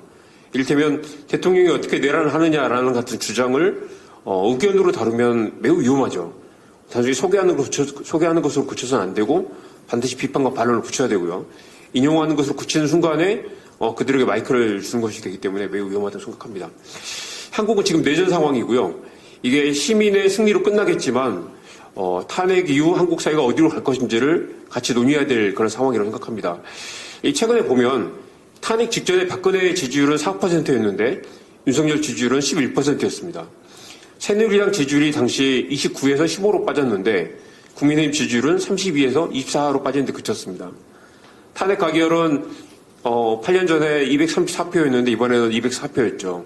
8년 전보다 훨씬 더 심각한 내란 범죄인데도 탄핵 반대 세력의 반발이 훨씬 더 거센 상황입니다. 윤석열은 자면서도 유튜브 채널을 본다고 했고 이 구구 유튜브에 빠져서 제대로 판단을 못한다는 얘기가 있지만 실제로 윤석열을 지지하는 사람들이 8년 전보다 훨씬 많다는 걸 우리가 지금 굉장히 무겁게 받아들여야 될 것 같습니다.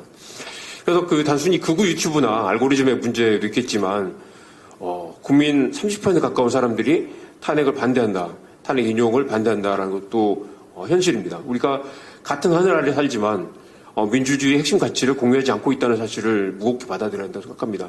그래서 이 언론 보도로 보면 왜 이 사람들이 이렇게 극단적인 반영실에 갇혀 있는가라는 것들을 다시 돌아보게 되는데요.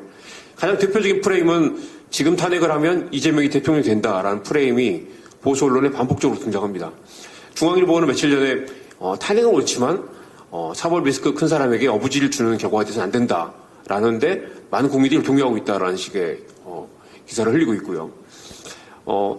한덕수를 탄핵할 때 아까 말씀하신 것처럼 대행의 대행이라는 표현이 자주 등장했고 심지어 중앙일보는 최상목을 탄핵하면 이재명이 대통령이 된다라는 식의 기사를 흘리고 있고요. 한덕수를 탄핵할 때 아까 말씀하신 것처럼 대행의 대행이라는 표현이 자주 등장했고 심지어 중앙일보는 최상목을 탄핵하면 이재명이 대통령이 된다라는 식의 기사를 흘리고 있고요. 이주호가 대대대행을 맡게 된다라는 그런 뭐 이상한 표현도 썼는데 역시 모두 실체가 없는 표현이고 당연히 대행의 대행이 아니라 그냥 권한 대행이죠. 대통령 대행인데 이런 표현을 쓰면서 자꾸 혼란을 부추기고 탄핵하면 안 된다라는 그런 부정적인 인식을 심어주기도 하고요. 아까 그 빅데이터 분석에서 나왔지만 경제불안 프레임이 계속해서 반복적으로 등장하는 것 같습니다. 내란은 진행 중이고 혼란을 피할 수가 없죠. 환율은 오르고 주가는 떨어지는 건 당연한데 그 불안을 강조하면서 자꾸 본질을 뒤섞는 그런 프레임도 많이 있는 것 같습니다. 혼란을 빨리 끝내는 방법은 결국 질서 있는 탄핵과 진상조사, 처벌밖에 없죠. 거야의 횡포라는 프레임도 자주 등장하는데 사실 그 조선일보나 중앙일보 일면에서 계속 거야라는 표현, 횡포라는 표현을 등장합니다. 그리고 탄핵을 계속 총리와 장관까지 탄핵하면서 계속 혼란을 부추기고 있다라고 얘기하는데 상식적인 국민들은 다들 알겠죠. 혼란은 결국 이 윤석열이 만들었고 이 혼란을 종식시키는 방법은 빨리 질서 있는 탄핵하는 방법밖에 없다라는 건 상식적인 이야기입니다. 탄핵 폭주라도 결국 원인과 결과를 뒤섞는 그런 논조고요. 물타기 프레임도 많습니다. 예를 들면 헌재 재판관 임기 만료가 지난 10월이었는데 한 석 달 동안 임명이 안 됐던 게 사실이죠. 민주당의 책임이 없다고 볼 수 없습니다. 당시는 이제 이진숙 방통위원장 복귀를 막으려고 헌재 재판관 추천을 미루고 있었던 게 사실이죠. 그렇지만 엄밀하게 보면 그때와 지금 상황이 달라졌고 민주당의 책임을 묻는 것과 별개로 지금 대통령 탄핵 심판을 앞두고 국회가 추천한 재판관을 임명을 미루는 것 자체가 옳지 않다는 걸 명확하게 이야기를 해야 됩니다. 권한대행에게 권한이 없다라는 프레임도 많이 등장했어요. 그래서 재판관 임명은 안 되는데 특검법 거부권 된다라는 것도 사실 완전히 논리적인 모순이죠. 이런 모순들을 보수 언론이 제대로 지적하지 않았던 것 같습니다. 그리고 이제 이른바 개헌론도 사실 개헌론을 얘기하는 그 보수 언론도 많았던 것 같습니다. 그래서 사실은 개헌론이나 아니면 차기 대선도 굉장히 이게 심각한 물타기인데 지금 이제 한남동에서 그 시위를 하고 있는 윤석열 지지자들도 그 밑바탕에 깔린 그 정서에는 지금 탄핵을 하면 민주당이 정권을 빼앗긴다라는 게 더 우선인 것 같은데 사실 우선순위를 헷갈리면 안 되죠. 지금 가장 중요한 건 내란이라는 범죄가 벌어졌고 내전이 진행 중이다. 민주주의가 심각한 위협에 빠져 있다. 사실은 그래서 진보 언론에서 이런 잘못된 이 접근이 가끔 눈에 띄는데 지금 내란이나 지금 대선이나 개헌은 사실 모두 지금 이야기해서는 안 될 그런 주제들입니다. 재판관 임명되고 내란 특검이 발동되고 질서 있게 탄핵이 결정된 다음에 논의될 수 있는 그런 주제들이죠. 이러한 프레임들이 고스란히 어떤 이제 탄핵에 대한 논리적 사고의 틀을 만들고 이게 고스란히 또 극우 성향 유튜브들의 논의 주제가 되고 이게 상당수 사람들 거의 30% 이르는 사람들의 어떤 이제 사고의 틀을 만들고 있다. 최상목이 며칠 전에 이제 헌재 재판관 2명만 임명했을 때 조선일보는 정당성과 신뢰성 논란이 상당 부분 해소됐다라고 그렇게도 이야기하기도 했습니다. 사실 이 최근 조선일보 보도를 보면 특히 이제 중앙일보나 동아일보는 사실 그래도 최소한 상식적인 가치에서 민주주의 가치를 놓고 윤석열을 어느 정도 손절하고 있는 분위기라면 조선일보는 윤석열을 손절했다기보다는 윤석열을 지킨다기보다는 윤석열을 살려둠으로써 지키고 싶은 가치가 있는 것 같아요. 윤석열이 그 12.12 담화에서 굉장히 그 문제가 되는 발언들 많이 했죠. 근데 이 발언들이 고스란히 지금 보수 언론의 그런 논조로 이어지고 있습니다. 애고하는 내란이 어디 있느냐, 2시간짜리 내란이 어디 있는가, 또 국회 해제 요구를 해서 바로 받아들였으니 폭동이 아니다라는 주장들이 지금 한국 사회에 탄핵을 반대하는 세력들의 주요 핵심 논리가 되고 있습니다. 오늘 아침 동아일보는 부끄러움을 넘어 참담한 수준이다라고 했고요. 중앙일보는 이 버꾸라지라는 말을 듣는 현실이 부끄럽지 않는가라고도 얘기했습니다. 그래서 사실 중앙일보, 동아일보는 이미 윤석열이 당당하게 수사를 받아야 된다는 쪽으로까지 옮겨온 반면에 한국에서 가장 일간지 중에 보수적인 논조로 보이고 있는 조선일보는 여전히 엊그저께 윤석열이 보낸 편지를 두고 부적절하다고 하지 않을 수 없다라는 정도의 지적하는 수준에 그쳤고요. 같은 기사에서 편지 내용에 동의하는 국민들도 있겠지만이라고 얘기를 했습니다. 그래서 조선일보는 사실 이제 그 편지를 가지고 사실 지지자들을 거의 선동하고 있는 그런 수준까지 가고 있습니다. 아까 말씀하신 것처럼 윤곽근 윤석열 변호사의 주장은 거의 정말 거의 범죄적 수준이라고 할 수 있습니다. 그래서 이 공수처에게 수사 지휘권이 없기 때문에 경찰을 시민들이 체포해도 된다라는 그런 주장을 했어요. 근데 이 주장을 또 조선일보는 굉장히 비중 있게 받아쓰고 있습니다. 경찰 기동대가 영장 집행에 나선다면 직권남용 현행범으로 시민 누구나 경찰을 체포할 수 있다라고 말하는 건 사실 오늘 그게 실제 성공하지 않았던 것 같지만 지지자들에게 보내는 구조신호, 아니면 지지자들에게 보내는 폭동을 유도하는 굉장히 선동적인 그런 주장이라고 할 수 있습니다. 조선일보 오늘 아침에 일면 기사 제목이 윤석열 편지가 불러모은 분열의 깃발인데 저는 이 기사 굉장히 심각하다고 생각합니다. 정말 고도의 프로파간다고요. 분열의 깃발이라는 표현을 쓰는 것 자체가 지금 이거 분열이 아니라 반헌법이고 민주주의 파괴의 상황입니다. 그런데 분열이라고 말하는 건 혼란과 대립을 강조하면서 이 내란 범죄와 민주주의를 지키려는 그 전선을 보수와 진보의 대립인 것처럼 굉장히 프레임을 뒤섞고 있으면서 어떤 이 윤석열을 지지하는 사람들에게 명분을 실어주는 굉장히 위험한 그런 프레임이라고 생각합니다. 3면에서는 심지어 대통령이 보고 있다. 철야 대기조 만들며 관저와 막아라는 기사를 내보냈는데 이 기사에는 어떤 비판도 담겨있지 않습니다. 대통령이 보고 있으니까 힘내라라는 윤석열의 편지의 논조 그대로 신문에서 반영을 하고 있는 거죠. 심지어 100리터 휘발유가 든 드럼통에 심지를 받고 불을 붙여서 불려라. 그러면 폭발하면 반경 30m가 불바다가 된다라는 그런 주장을 버젓이 신문에 실었어요. 이거는 읽으면서 거의 이건 지침이나 선동이거나 거의 그냥 폭력을 유발하는 거의 그냥 찌라시 수준의 그런 주장을 조선일보가 하고 있다. 조선일보가 한때 나름 합리적인 진보, 합리적인 보수인 것처럼 그렇게 수도를 포장했던 때가 있었지만 그만큼 이 신문이 그만큼 이 절박하고 다급하다. 윤석열을 지키려는 게 아니라 윤석열이 무너지면 자기들이 갖고 있던 그 기득권의 기반이 무너지기 때문에 민주주의를 심각한 위협으로 몰면서도 윤석열을 지키려고 하는 것이죠. 윤석열 국민의힘이 국민의힘 최근 상황을 두고 결별도 동조도 어려워졌다라고 얘기를 했는데 사실 지금 국민의힘 상황도 국민의힘에 대한 비판도 사실 제대로 보수 언론에서는 드러나 있지 않습니다. 며칠 전에 중앙일보는 또 이재명 지지율이 40%밖에 안 된다. 그런 이상한 기사를 내보냈는데요. 탄핵을 원하는 국민이 70%일 텐데 이재명 지지율은 40%밖에 안 된다. 70%가 이재명을 지지하지 않기 때문에 이재명에 문제가 많다라는 식의 그런 이상한 논리도 있습니다. 자, 끝내겠습니다. 그래서, 마지막 하나만 더. 거부하면 강제할 방법이 없다. 영장이 발부돼도 윤석열이 체포를 거부하면 강제할 방법이 없다. 이게 어제 조선일보 기사 제목이었는데, 어제까지만 해도, 막았을 경우, 버틸 경우, 경호처와 경찰이 물리적 충돌을 빚어서는 안 된다라는 논조가 또 많이 눈에 띄었고요. 심지어 한겨레도 어제까지만 해도 영장 집행이 쉽지 않아 보인다라고 그렇게 얘기했습니다. 왜냐하면 물리적 충돌 안 된다라는 그런 프레임이 또 중요하게 작동을 했던 것 같아요. 당연히 저는 이렇게 생각합니다. 그리고 아마 상식적인 국민들이 많이 생각할 텐데 이 지시를 내릴 수 있는 사람이 최상목입니다. 대통령 권한대기 대통령의 권한을 갖고 있고 경호처에 지시를 내려서 경찰 협조하라고 지시를 내려야 됩니다. 그런데 이 사람이 말하지 않고 있죠. 그러면 우리가 최상목을 강하게 비판해야 되고 대통령으로서 권한대행으로서 판단을 내려서 지시를 내려야 한다고 해야 됩니다. 그런데 지금 경호처는 누구의 지시를 받고 있는가라는 질문이 필요하고요. 그리고 당연히 공무집행 방해는 강하게 처벌해야 한다고 생각합니다. 지금은 내전 상황이고 공무집행을 방해한다면 물력을 써서라도 끌어내야 되죠. 그런데 지금 오늘 이 상황에서 공무집행 방해를 방치하고 물러나는 게 말이 되나요? 이런 지점에서 언론이 제대로 해야 될 이야기를 하지 않고 있다고 생각합니다. 이상입니다. 네. 늘 발제와 비슷한 토론을 해주신 이정환 대표님 감사합니다. 가장 인상적이었던 건 조선일보에 대한 평이었던 것 같아요. 요약하자면 이런 것 같습니다. 실패한 내란을 성공적 내전 담론으로 이끌려고 하는 게 보이는 게 아닌가. 조선일보의 보도들이 그러한 어떠한 신뢰들을 많이 들어주셨습니다.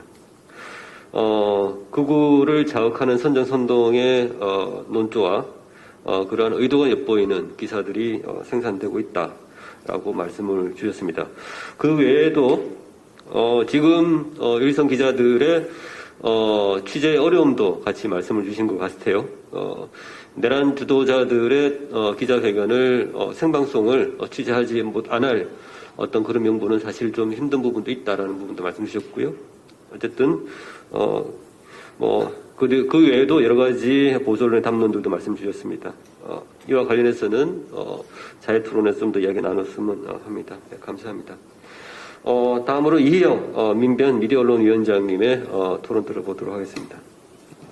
예, 저는 앞서 박진솔 활동가님의 발제랑 김재경 간사님의 토론에 좀 첨언하는 내용으로 무의미한 속보 단독 경쟁으로 내란 세력의 입을 자초하는 일부 언론 기사의 문제점에 대해서 간단하게 말씀드리겠습니다.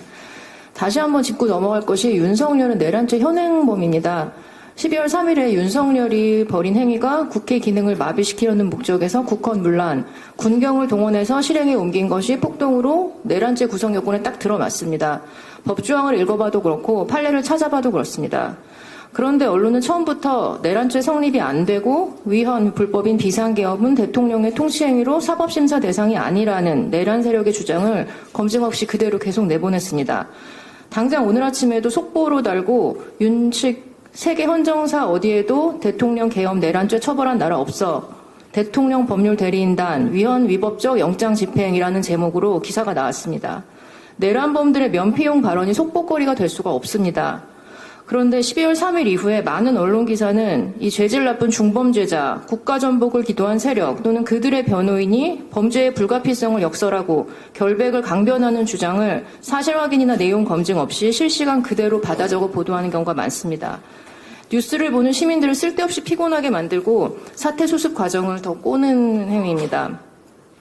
형식적인 분량 맞추기, 기계적 균형에 목을 매는 습성이 이어지다 보니 내란 세력의 이 역할을 하는 사람을 패널로 불러다가 얼토당토하는 얘기를 듣고 있습니다. 같은 시간을 할애해서 또 법학 교수, 변호사들을 불러다가 얘기를 하게 합니다. 헌정질서 유린을 옹호하고 공화국의 가치를 부정하는 사람들의 말을 합리적인 의견 대립의 한 축인 것처럼 포장해서 스피커를 달아줍니다.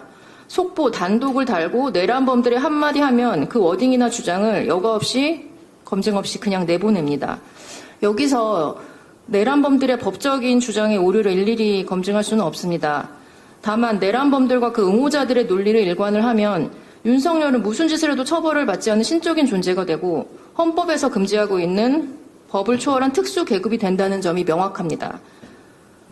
그들은 계엄과 내란 행위는 기본권의 본질적인 부분을 침해해도 사법심사의 대상이 될 수 없다. 대통령은 탄핵소추로 직무가 정지되어 있으나 권한대행들은 국회나 대법원장이 선출한 헌법재판관 임명권이 없으니 헌법재판소는 6인체제를 지속하다가 4월에 재판관 2명이 더 퇴임을 하면 4인체제 식물 상태를 지속해야 한다고 주장을 하고 있습니다. 반면에 대통령 권한대행은 대통령이나 그 가족에게 불리한 법률안 거부권은 적극 행사할 수 있다고 또 주장을 합니다. 윤석열은 관저에 들어 앉아서 형사소송법 110조, 111조와 대통령 경호법을 근거로 영원히 체포를 피할 수도 있습니다. 그런데 언론이 사람들을 자극하고 이목을 집중시키는 선정성만 충족이 된다면 이런 내용도 무비판적으로 받아쓰고 있습니다. 이른바 이런 따옴표 저널리즘은 이미 오래전부터 저널리즘 윤리를 저버린 행태라고 누누이 지적이 되어 왔습니다.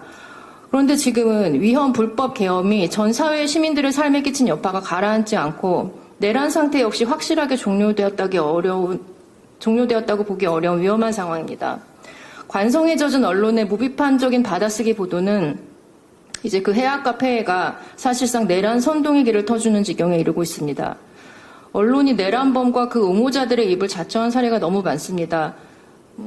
몇 가지만 얘기를 해보면 우선 12월 12일에 윤석열이 계엄을 합리화하기 위해서 내놓은 4차 국민 담화에 대한 보도가 있습니다. 사병 없이 부사관만 투입을 했다는 등 사실을 날조를 하고 부정선거, 중국인 간첩 등 극우 유튜버들이 단골로 내세우던 소재와 논리를 그대로 차용을 한 주장을 생중계했습니다. 다음 날인 12월 13일에는 윤석열의 최측근으로 이번 친위 쿠데타를 기획하고 진두지휘한 김용현의 변호인단이 비상계엄의 선포 요건에 대한 판단은 대통령만이 할 수 있는 고유의 통치행위이므로 사법 판단의 대상이 될 수 없고 오히려 비상계엄 수사가 내란 행위라고 말을 했습니다. 이런 법리나 기본 상식에도 맞지 않는 일방적인 주장을 또 언론이 받아 적었습니다. 12월 17일에는 정광훈의 기자회견 관련 기사들에서 부정선거를 확신을 하고 계엄의 정당성을 옹호하는 주장이 또 그대로 실렸습니다. 12월 18일에는 천공의 유튜브 강의 영상을 그대로 옮긴 기사들이 제목을 윤석열은 하늘이 내린 지도자 이런 제목을 달고 사실관계 확인이나 논평 거의 없이 그냥 그대로 옮긴 기사들이 쏟아졌습니다. 이번 비상계엄이 절대 내란죄에 해당하지 않는다는 전원책 변호사 주장 역시 받아쓰기 기사로 같은 날 대거 송출이 됐고, 전원책 씨는 지금도 거의 매일 방송 패널로 여러 군데 출연해서 같은 주장을 하고 있습니다. 12월 19일 대통령의 40년직이라는 우스운 명칭으로 불리는 석동현 변호사가 내란 수습의 피해자 윤석열의 입장을 또 전달했습니다. 윤석열이 국회의원 체포짓을 하지 않았다. 국회로 간 군인들이 실무장을 하지 않은 상태였다. 윤석열이 시민들을 다치게 하지 말라고 지시를 했다라는 주장들이었는데 다 명백한 거짓말들이었습니다. 윤석열의 비상계엄은 여러 증언과 증거들을 통해서 인명살상까지 예비하면서 요열사태를 준비한 정황들이 속속 드러나고 있습니다. 법정형이 사형과 무기징역으로만 규정된 내란수괴죄를 어떻게 해서든 피해가려는 윤석열 측의 절박함이 반영된 계산된 발언들인데 이 역시 다 그대로 보도됐습니다. 석동현 변호사는 특히 정식으로 선임된 변호사도 아니고 지인의 지위로 윤석열을 대변하는 기자회견을 계속 열고 모든 언론이 일제히 받아쓰게 하는 그런 특권을 누리고 있습니다. 그 특권은 결국 선정적인 받아쓰기에 목매는 언론들이 부여한 것입니다.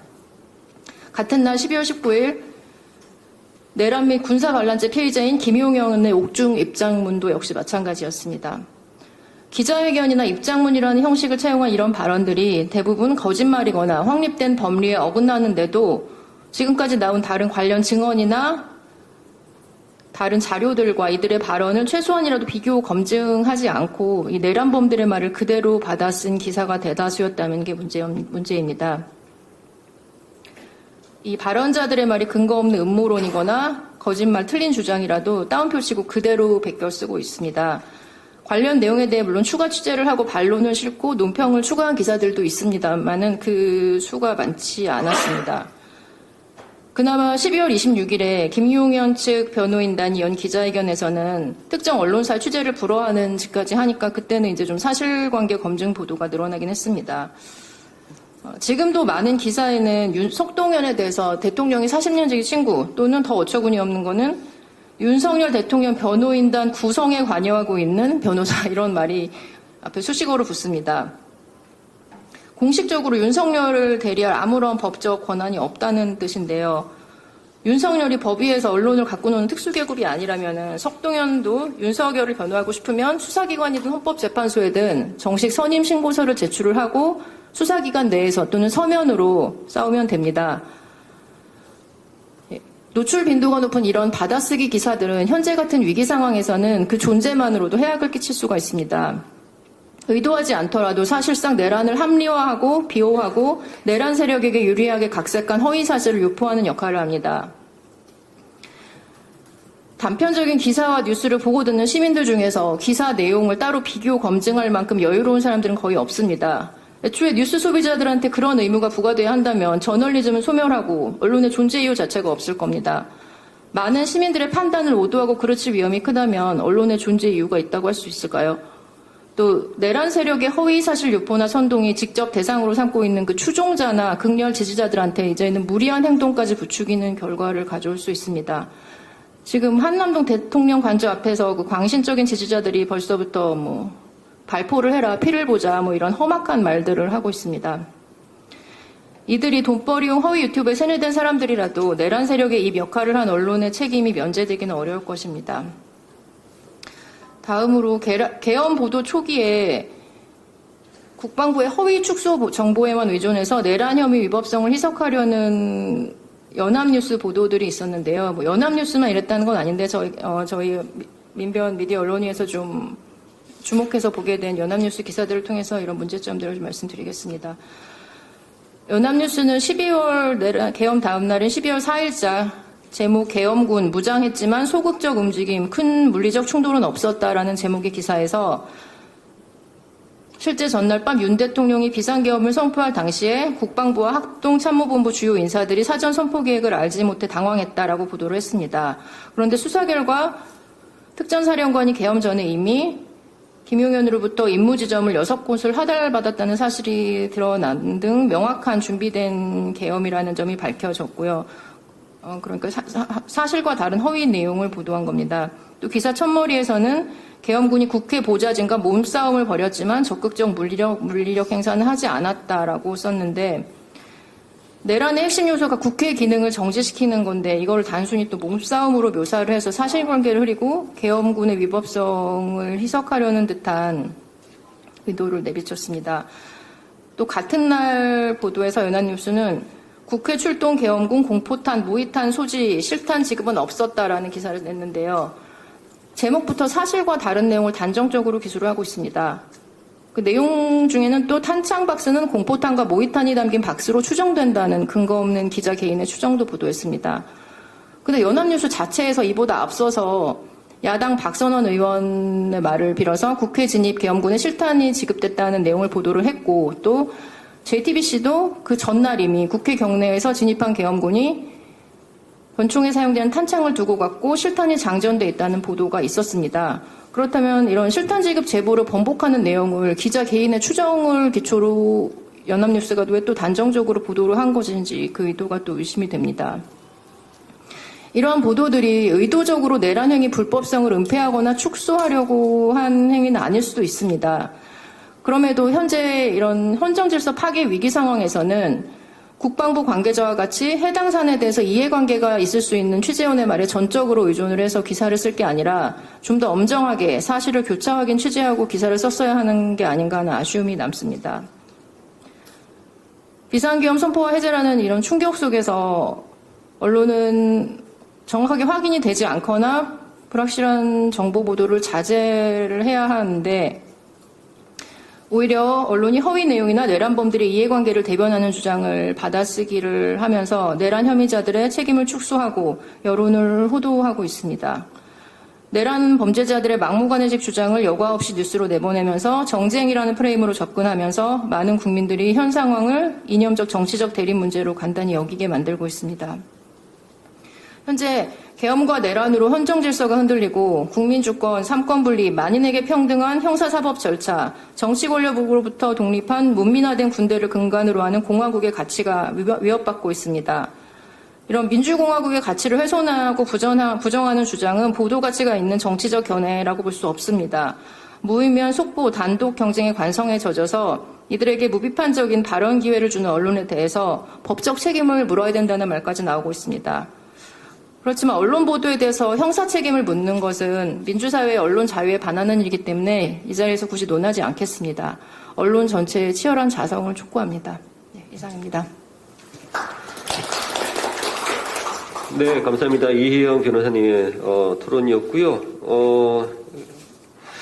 가장 기억에 남는 말씀은 지금 내란 수계의 발언, 그리고 내란 수계의 동조자의 발언을 그대로 따옴표로 이제 보도하는 따옴표 저널리즘이 정상적인 어떤 상황에서의 단순한 잘못된 저널리즘이 아니라 내란에 동조하고 내전을 자극하는 보도로 이어지고 있다는 점에서 기존 저널리즘의 문제 수준에서 논의해서는 안 된다는 말씀을 주신 것 같습니다. 조심스럽게 말씀 주셨지만은 법적 책임을 언론에게 따질 수는 없겠지만 이 책임을 어떻게 할 것인지에 대한 사회적 논의는 필요하다라고 말씀을 주신 것 같습니다. 네, 감사드립니다. 오늘 원래 사회는 신미 처장님께서 모시고 제가 토론을 하기로 돼 있어서 제가 준비한 토론문 짧게 말씀을 드리고 다음에 자유토론으로 이어가도록 하겠습니다.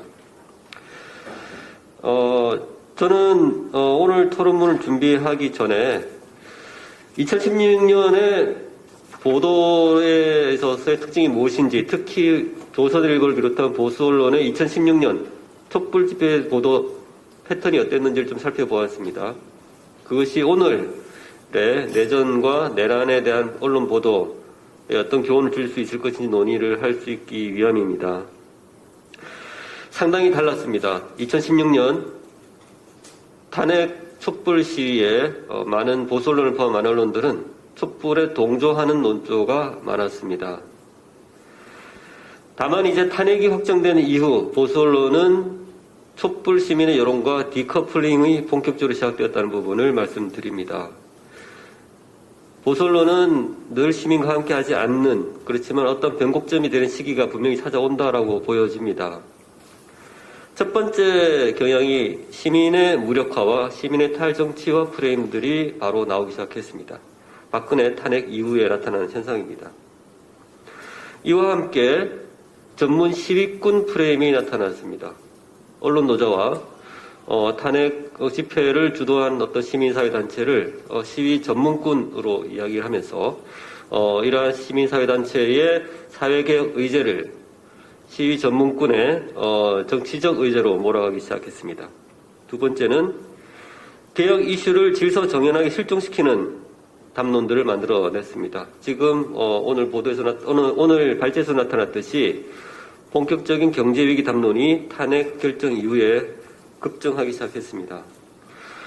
조선일보는 이렇게 기사를 쓰기도 했습니다. 2016년 보도에서 한 도로 위 두 외침, 너무 먼 그대, 광화문 DMZ라는 말도 나왔습니다.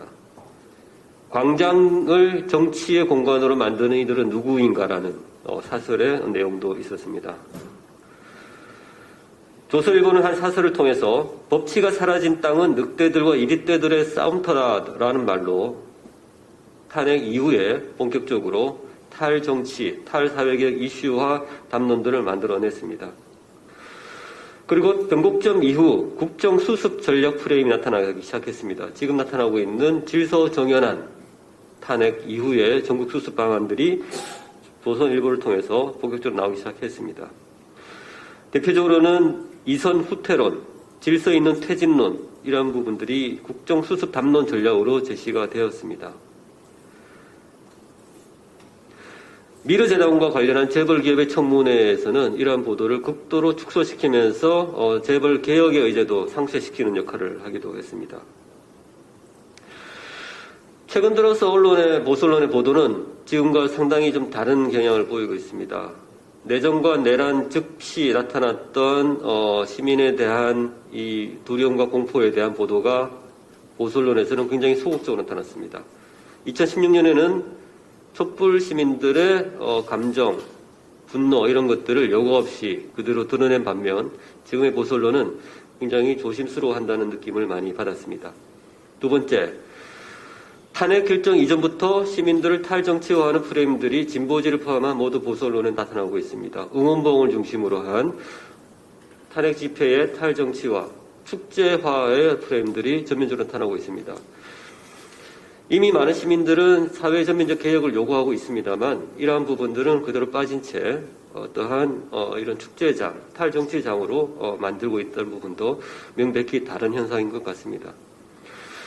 세 번째는 담론이 위기를 심화시키는 것들을 중단시키자는 틀에서는 똑같으나 이 위기를 다른 방식으로 전환시키는 논조들이 아까 이정환 대표님의 글에서 나타났듯이 내전으로 다른 위기로 전환시키는 방식으로 정권을 교체하는 것 자체를 차단시키려는 의도를 나타내고 있지 않는가 그러한 징조도 보이고 있는 것 같습니다.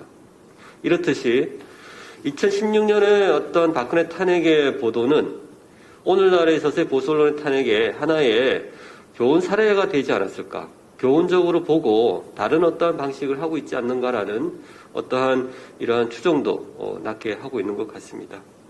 네, 이런 토론으로 간략하게 말씀을 드렸고요.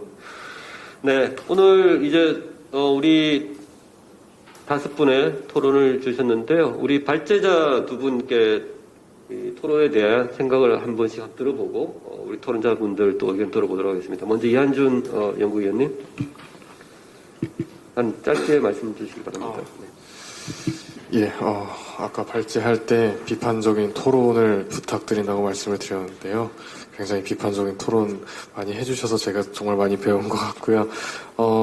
정말로 박근혜 탄핵 때 보수 언론이 촛불에 동조했었다는, 근데 탄핵 가결이 되고 나서 논조가 굉장히 많이 달라졌다는 최영길 정책위원장님 말씀에 또 서도 알 수 있듯이 이제 탄핵에 대한 언론 보도 차이가 그렇게 드러나지 않았을 것이라는 제 걱정도 사실 여기에 기인했었습니다. 그래서 언론의 요소들, 작은 단어 요소들부터 이제 차근차근 작은 단위부터 분석해보고자 목적이 있었고요.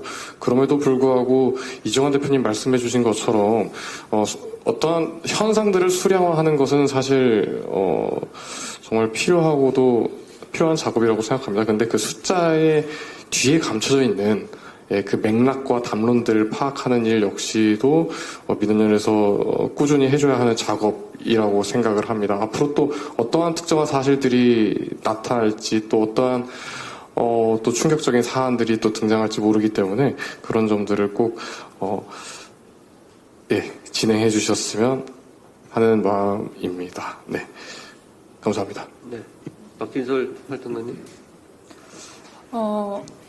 일단 이번에 김재경 간사님 말씀을 들으면서 생각한 게 내란을 내란이라고 정확히 표현하는 언론이 있는가 하면 내란을 내란이라고 하지 못하고 자꾸 계엄 사태라고 뒤로 물러서는 언론들이 있는데 자신들의 판단을 미루는 언론들 때문에 어떻게 보면 사건을 제대로 이해하지 못하고 사태를 제대로 이해하지 못하고 오해하고 왜곡하고 윤석열을 지지할 수밖에 없는 시민들도 나타나는 것 같습니다. 그래서 뭐 일례로 며칠 전에 기사로 이미 보신 분들도 있겠지만 KBS 시청자위원회에서는 이미 내란이라고 한 건 좀 너무 좀 검토가 필요하지 않나, 미흡했던 것 같다, 객관적이지 않은 표현인 것 같다, 이렇게 말씀하신 분들도 있었다고 하고요. 그래서 언론들이 용기까진 바라지 않습니다. 이미 나와 있는 근거를 가지고 기본적인 판단을 했으면 좋겠습니다. 비겁하지 않았으면 좋겠다는 생각을 했고요. 또 아까 이정환 대표님께서 말씀하신 이번에 검찰이 수사를 잘했기 때문에 또 언론이 그걸 전하지 않을 방도가 없었다, 이렇게 말씀을 하셨는데 저도 이번에 검찰이 수사를 어느 정도 잘했다는 것에 대해서는 동의를 하는 바입니다. 그런데 검찰이 수사를 잘했다는 걸 보여주면서 검찰이 앞으로도 수사를 잘 해나가겠다는 의지를 보여주고 수사권을 잃지 않겠다는 의지를 보여준 것도 사실인데 분명히 이번 내란 범죄를 수사함에 있어서는 아까 박중석 기자님이 말씀하셨듯이 검찰이 많은 비약과 비약, 그러니까 단계를 넘어서 내란 범죄를 좀 무리하게 수사한 측면이 있는데 언론들이 이거를 전하지 않고 그냥 검찰이 수사하는 내란 범죄 수사 결과를 열심히 받아서서 전한, 요거에 대한 거는 여전히 아쉬움이 남고요. 언론이 검찰의 수사 결과를 조작하지는 않았을 테니 이 수사 결과를 열심히 전하더라도 한편에서는 이 내란 범죄는 검찰이 수사할 권한이 없다, 이런 지점은 분명히 짚어줬어야 하는 것 아닌가, 이런 아쉬움은 아직도 남습니다. 네, 감사합니다. 네, 토론자분들께 궁금한 것들이 있는데요. 첫 번째는, 저희가 내전 그리고 내란이라고 하는 이 예외적 상황에서 기존의 저널리즘의 취재나 보도, 유통의 이 방식과 어떤 부분에서 좀 예외적인 것들을 고려를 해야 되는지, 어떠한 방식으로 취재 보도를 해야 되는지, 여기에 대한 질문들이 사실 현직에 있는 기자분들 굉장히 많으실 것 같아요. 여기에 대해서 토론에서도 말씀을 주시긴 하셨는데, 이 부분에 대해서 조금 정리가 좀 필요한 것 같다는 생각이 있습니다. 특정 토론자분께 말씀 여쭤보기보다는, 말씀 주실 분들께서 자유롭게, 말씀 주시면 감사하겠습니다.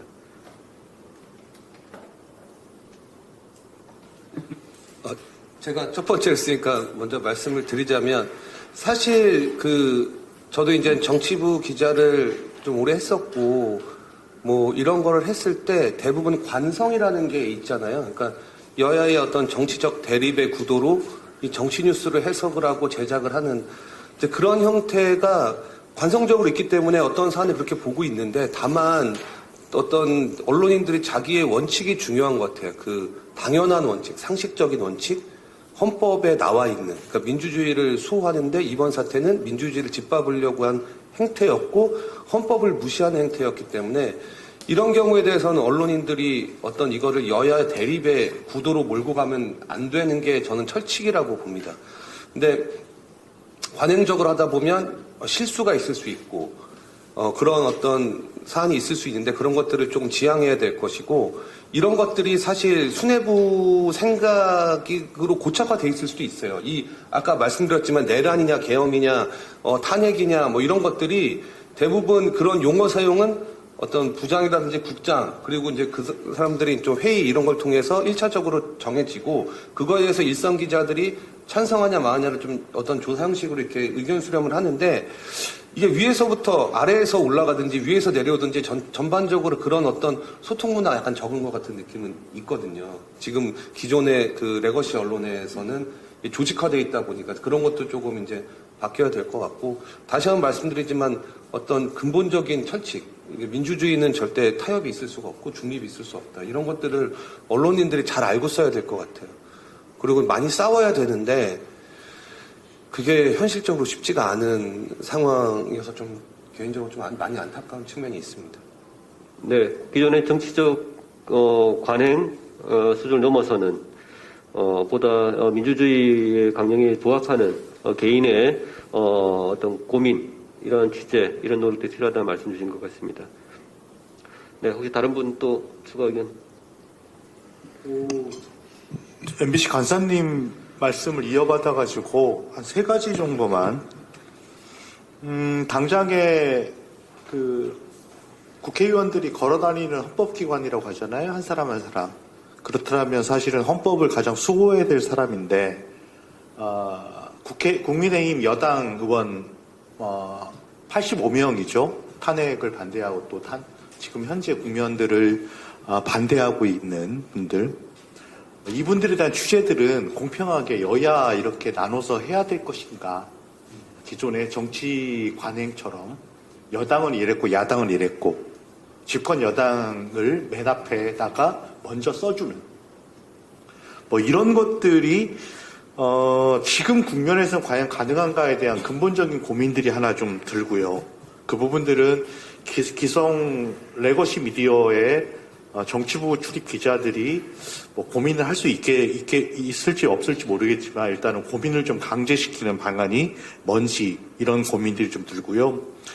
또 하나는 최영길 교수님 말씀대로 어떻게 보면은 뭐 섣부른 예측일 수도 있겠지만 탄핵이 어느 정도 예상되고 있다라면 가장 중요한 것들은 탄핵 이후에 한국 사회가 어떻게 나아갈 것인가. 그 과정에서 수많은 반동적인 움직임들을 언론이 어떻게 감시하고 제어하고 또 일종의 개혁들도 추동해내고 이런 것들을 할 수 있는 그런 것들을 또 시민사회와 함께 시민들과 함께 할 수 있는 영역 이런 것들이 또 과제가 그러니까 지금 당장이 아니라 앞으로 2달 후, 석 달 후 혹은 2025년 내내 하반기 뭐 이런 게 더 중요할 것 같다는 생각이 들고요. 그런 점에서 이런 민원연처럼 미디어 감시단체가 더 필요하겠다라는 거고요. 마지막으로는 기성 레거시 미디어뿐만 아니라 사실은 좀 약간 역전된 측면도 있는데 이제는 유튜브 분석도 좀 해야 되는 거 아닌가. 유튜브에 대한 어떻게 유튜브가 이렇게 여러 가지 내용들을 좀 하고 있는지 이런 거에 대한 본격적인 좀 감시와 이런 것도 좀 필요하지 않겠나라는 생각이 듭니다. 네, 박준석 기자님 3가지 말씀 주셨는데요. 첫 번째는 이렇게 말씀드릴 수 있을 것 같아요. 무엇이 공정한가, 내란의 시기에 이에 대한 고민들이 필요하다 주신 것 같습니다. 두 번째는 내전과 내란에 대한 탐사 취재보다도 중요하지만은 이후에 이어질 사회 대개혁을 위한 의제나 어떤 시민 정치에 대해서 어떻게 보도할 것인지도 되게 중요하다 말씀 주셨습니다. 세 번째는 유튜브 저널리즘. 저는 개인적으로 유튜브 저널리즘을 대중적 저널리즘으로 이제 명명을 이제 하고자 하는데요. 시민에 의한 대중적 저널리즘이 특성이 무엇이냐? 취재나 이제 보도 내용 방식에 있어서 그냥 그런 것들 분석도 필요하다 말씀드렸습니다. 네, 감사합니다. 네. 그 공정성 그리고 언론의 객관성이 무엇인가에 대한 질문이 필요할 것 같습니다. 우리는 그 훈련을 받을 때 저널리즘은 행동이 아니고 언론이 개인의 편향을 지면에 담지 않도록 노력하라고 이렇게 훈련을 받아왔습니다. 이를테면 특정 정당이 총선에서 이겨야 한다라거나 아니면 부자 감사에 철회돼야 된다라거나 아니면 뭐 종합부동산세는 폐지돼야 된다라는 등의 주장들은 가치 판단의 문제고 사람마다 주장이 다 다를 수 있고 이해관계 엇갈리죠. 그리고 늘 그런 보도할 때는 반론에 귀를 기울여야 합니다. 언론의 역할은 더 나은 세상으로 가도록 토론을 제안하는 것인데 그런 상황과 지금은 완전히 다른 상황이라고 생각합니다. 지금은 민주주의와 언론 자유를 거부하는 내란 세력과 그렇지 않은 세력 사이에 사실 거의 내전에 준하는 엄청난 지금 전쟁이 벌어지고 있는 상황이고요. 여기에 정치적 중립이라는 단어도 적절치 않죠.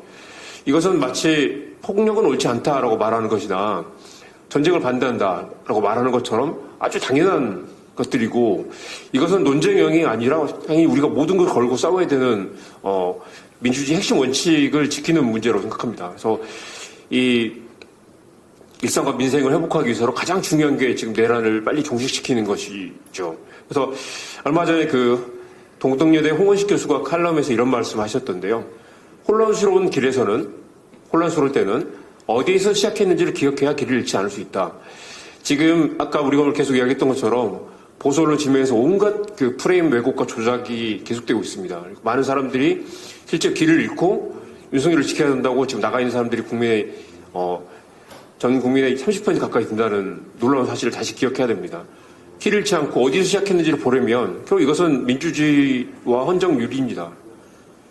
이걸 뒤섞으면 안 됩니다. 그래서 이것은 신념이나 가치 판단의 문제가 아니라 핵심 원칙, 우리가 살고 있는 사회의 핵심 가장 기본적인 원칙에 대한 문제, 모두가 합의하고 우리 사회의 근간을 이루는 원칙에 대한 문제이고 이것을 독자들에게 명확하게 설명해야 한다고 생각합니다. 그래서 이게 단순히 가치 판단이나 갈등의 문제, 서로 다른 생각을 존중하는 문제가 아니라 이미 내란 세력들에 동조하는 것 자체가 범죄고 이 문제의 본질을 뒤섞고 자꾸 왜곡하면서 본질을 제대로 보지 못하고 만드는 자체가 범죄에 동조하는 것이다라는 것들을 명확하게 해야 되고 지금 언론이 나서서 이거 옳지 않다라고 말하는 것은 단순히 이게 우리 주장이 아니라 이것은 전쟁을 끝내야 한다고 말하는 것처럼 아주 당연한 언론의 사명과 민주주의 사회의 모든 시민들의 핵심 의무에 관한 것들이라는 것이죠.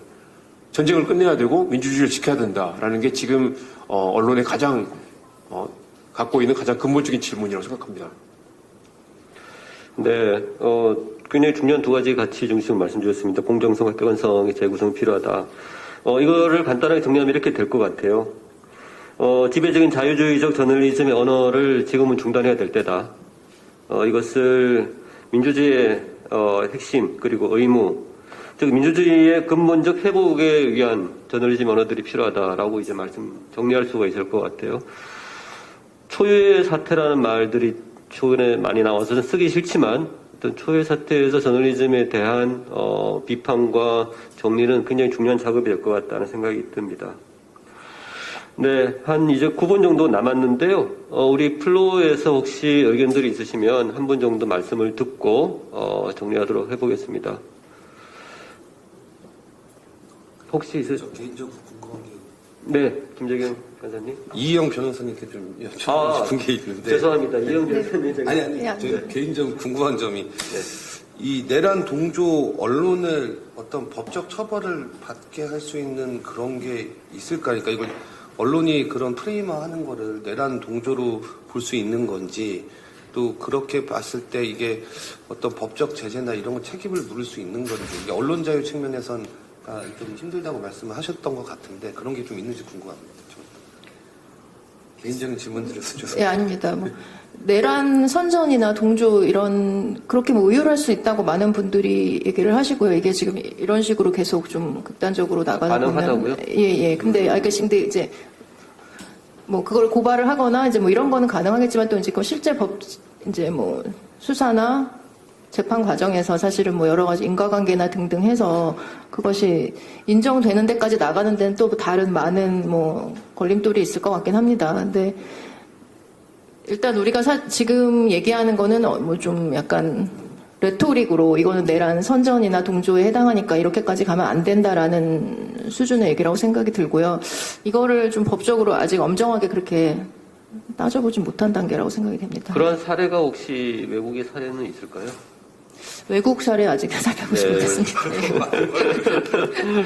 갑자기 너무 궁금해서 물어봤습니다. 네. 네, 언론의 책임을 법적으로 묻게 되는 것은 가장 최후의 순간에 이제 이루어져야 될 고민이긴 합니다만, 지금은 국가위기 사태이기 때문에 이러한 또 이야기들이 나오는 것 같아요. 한 말씀 좀 저는 약간 네네. 첨언해도 될까요? 네. 아까 그러니까 뭐 다 대부분 문제의식에는 이제 문제의식을 공유를 하고 있고, 그런데 이제 언론사 내부에서도 그렇고 언론인들도 마찬가지일 거라고 보는데요. 그런데 이것을 지금 그 개개인의 뭐 성찰이나 자성으로서 뭐 해결할 수 있는 수준인가? 아까 말씀하셨듯이 뭐 보도 관행이나 관성이 워낙 또 강하고, 그렇다면 이런 부분도 자살 보도 준칙이나 뭐 재난 보도 준칙 이런 식으로 이런 헌정 파괴 위기 상황에 대해서 최소한 어떤 보도는 하지 말아야 된다라든가 이런 부분을 좀 선언적인 차원에서라도 좀 그렇게 규정을 만들어서 보도 준칙 같은 걸 만드는 게 뭐 현실적인지는 잘 모르겠지만 그런 게 좀 필요하지 않을까 하는 생각도 해봤습니다. 근데 회사마다 프로그램 제작 준칙이라는 게 법적으로 마련돼 있거든요. 네. 그런 것들은 아마 만들어질 거라고 저는 봐요. 네. 이게 사상 초유의 대통령의 그 내란 사태이기 때문에 그런 일이 없었으니 못 만들었던 거지. 앞으로 만들어지지 않을까 그렇게 생각을 합니다. 그리고 뭐 제가 비관적인지 모르겠으나 지금 사상 초유긴 하지만 이게 한 번 뭐 계엄이나 이런 일이 일어났던 나라에서 한 번으로 끝나지 않잖아요. 한 번 이게 구멍이 뚫리면 이렇게 뭐 분물 터지듯이 네. 그게 사실 되게 우려가 되는데 그래서 더 필요하다는 생각도 듭니다. 예. 네. 내란 준칙까지, 보도 준칙까지 만들어야 되는 상황이 좀 안타깝지만은 그런 생각도 있습니다. 준칙이라고 하는 것은 사후적인 것이고 차후의 사건이 발생했을 때 보도의 어떠한 준칙이기 때문에 사실은 활용되어서는 안 되는 준칙이기도 하다는 생각도 들고요. 과연 이것이 사후적으로 만들어져도 될 것인지에 대한 의문도 있습니다. 제 개인적으로는. 지금 과정에서 이러한 준칙들이 생성되고 있어야 된다고 생각이 됩니다. 각 언론사에서. 그렇지만 이제 그러한 것들이 거의 이루어지지 않거나 기존 관행을 따르면서 내전과 내란 어떤 상태를 좀 심화시키고 있지 않나라는 생각도 좀 드는 것 같습니다.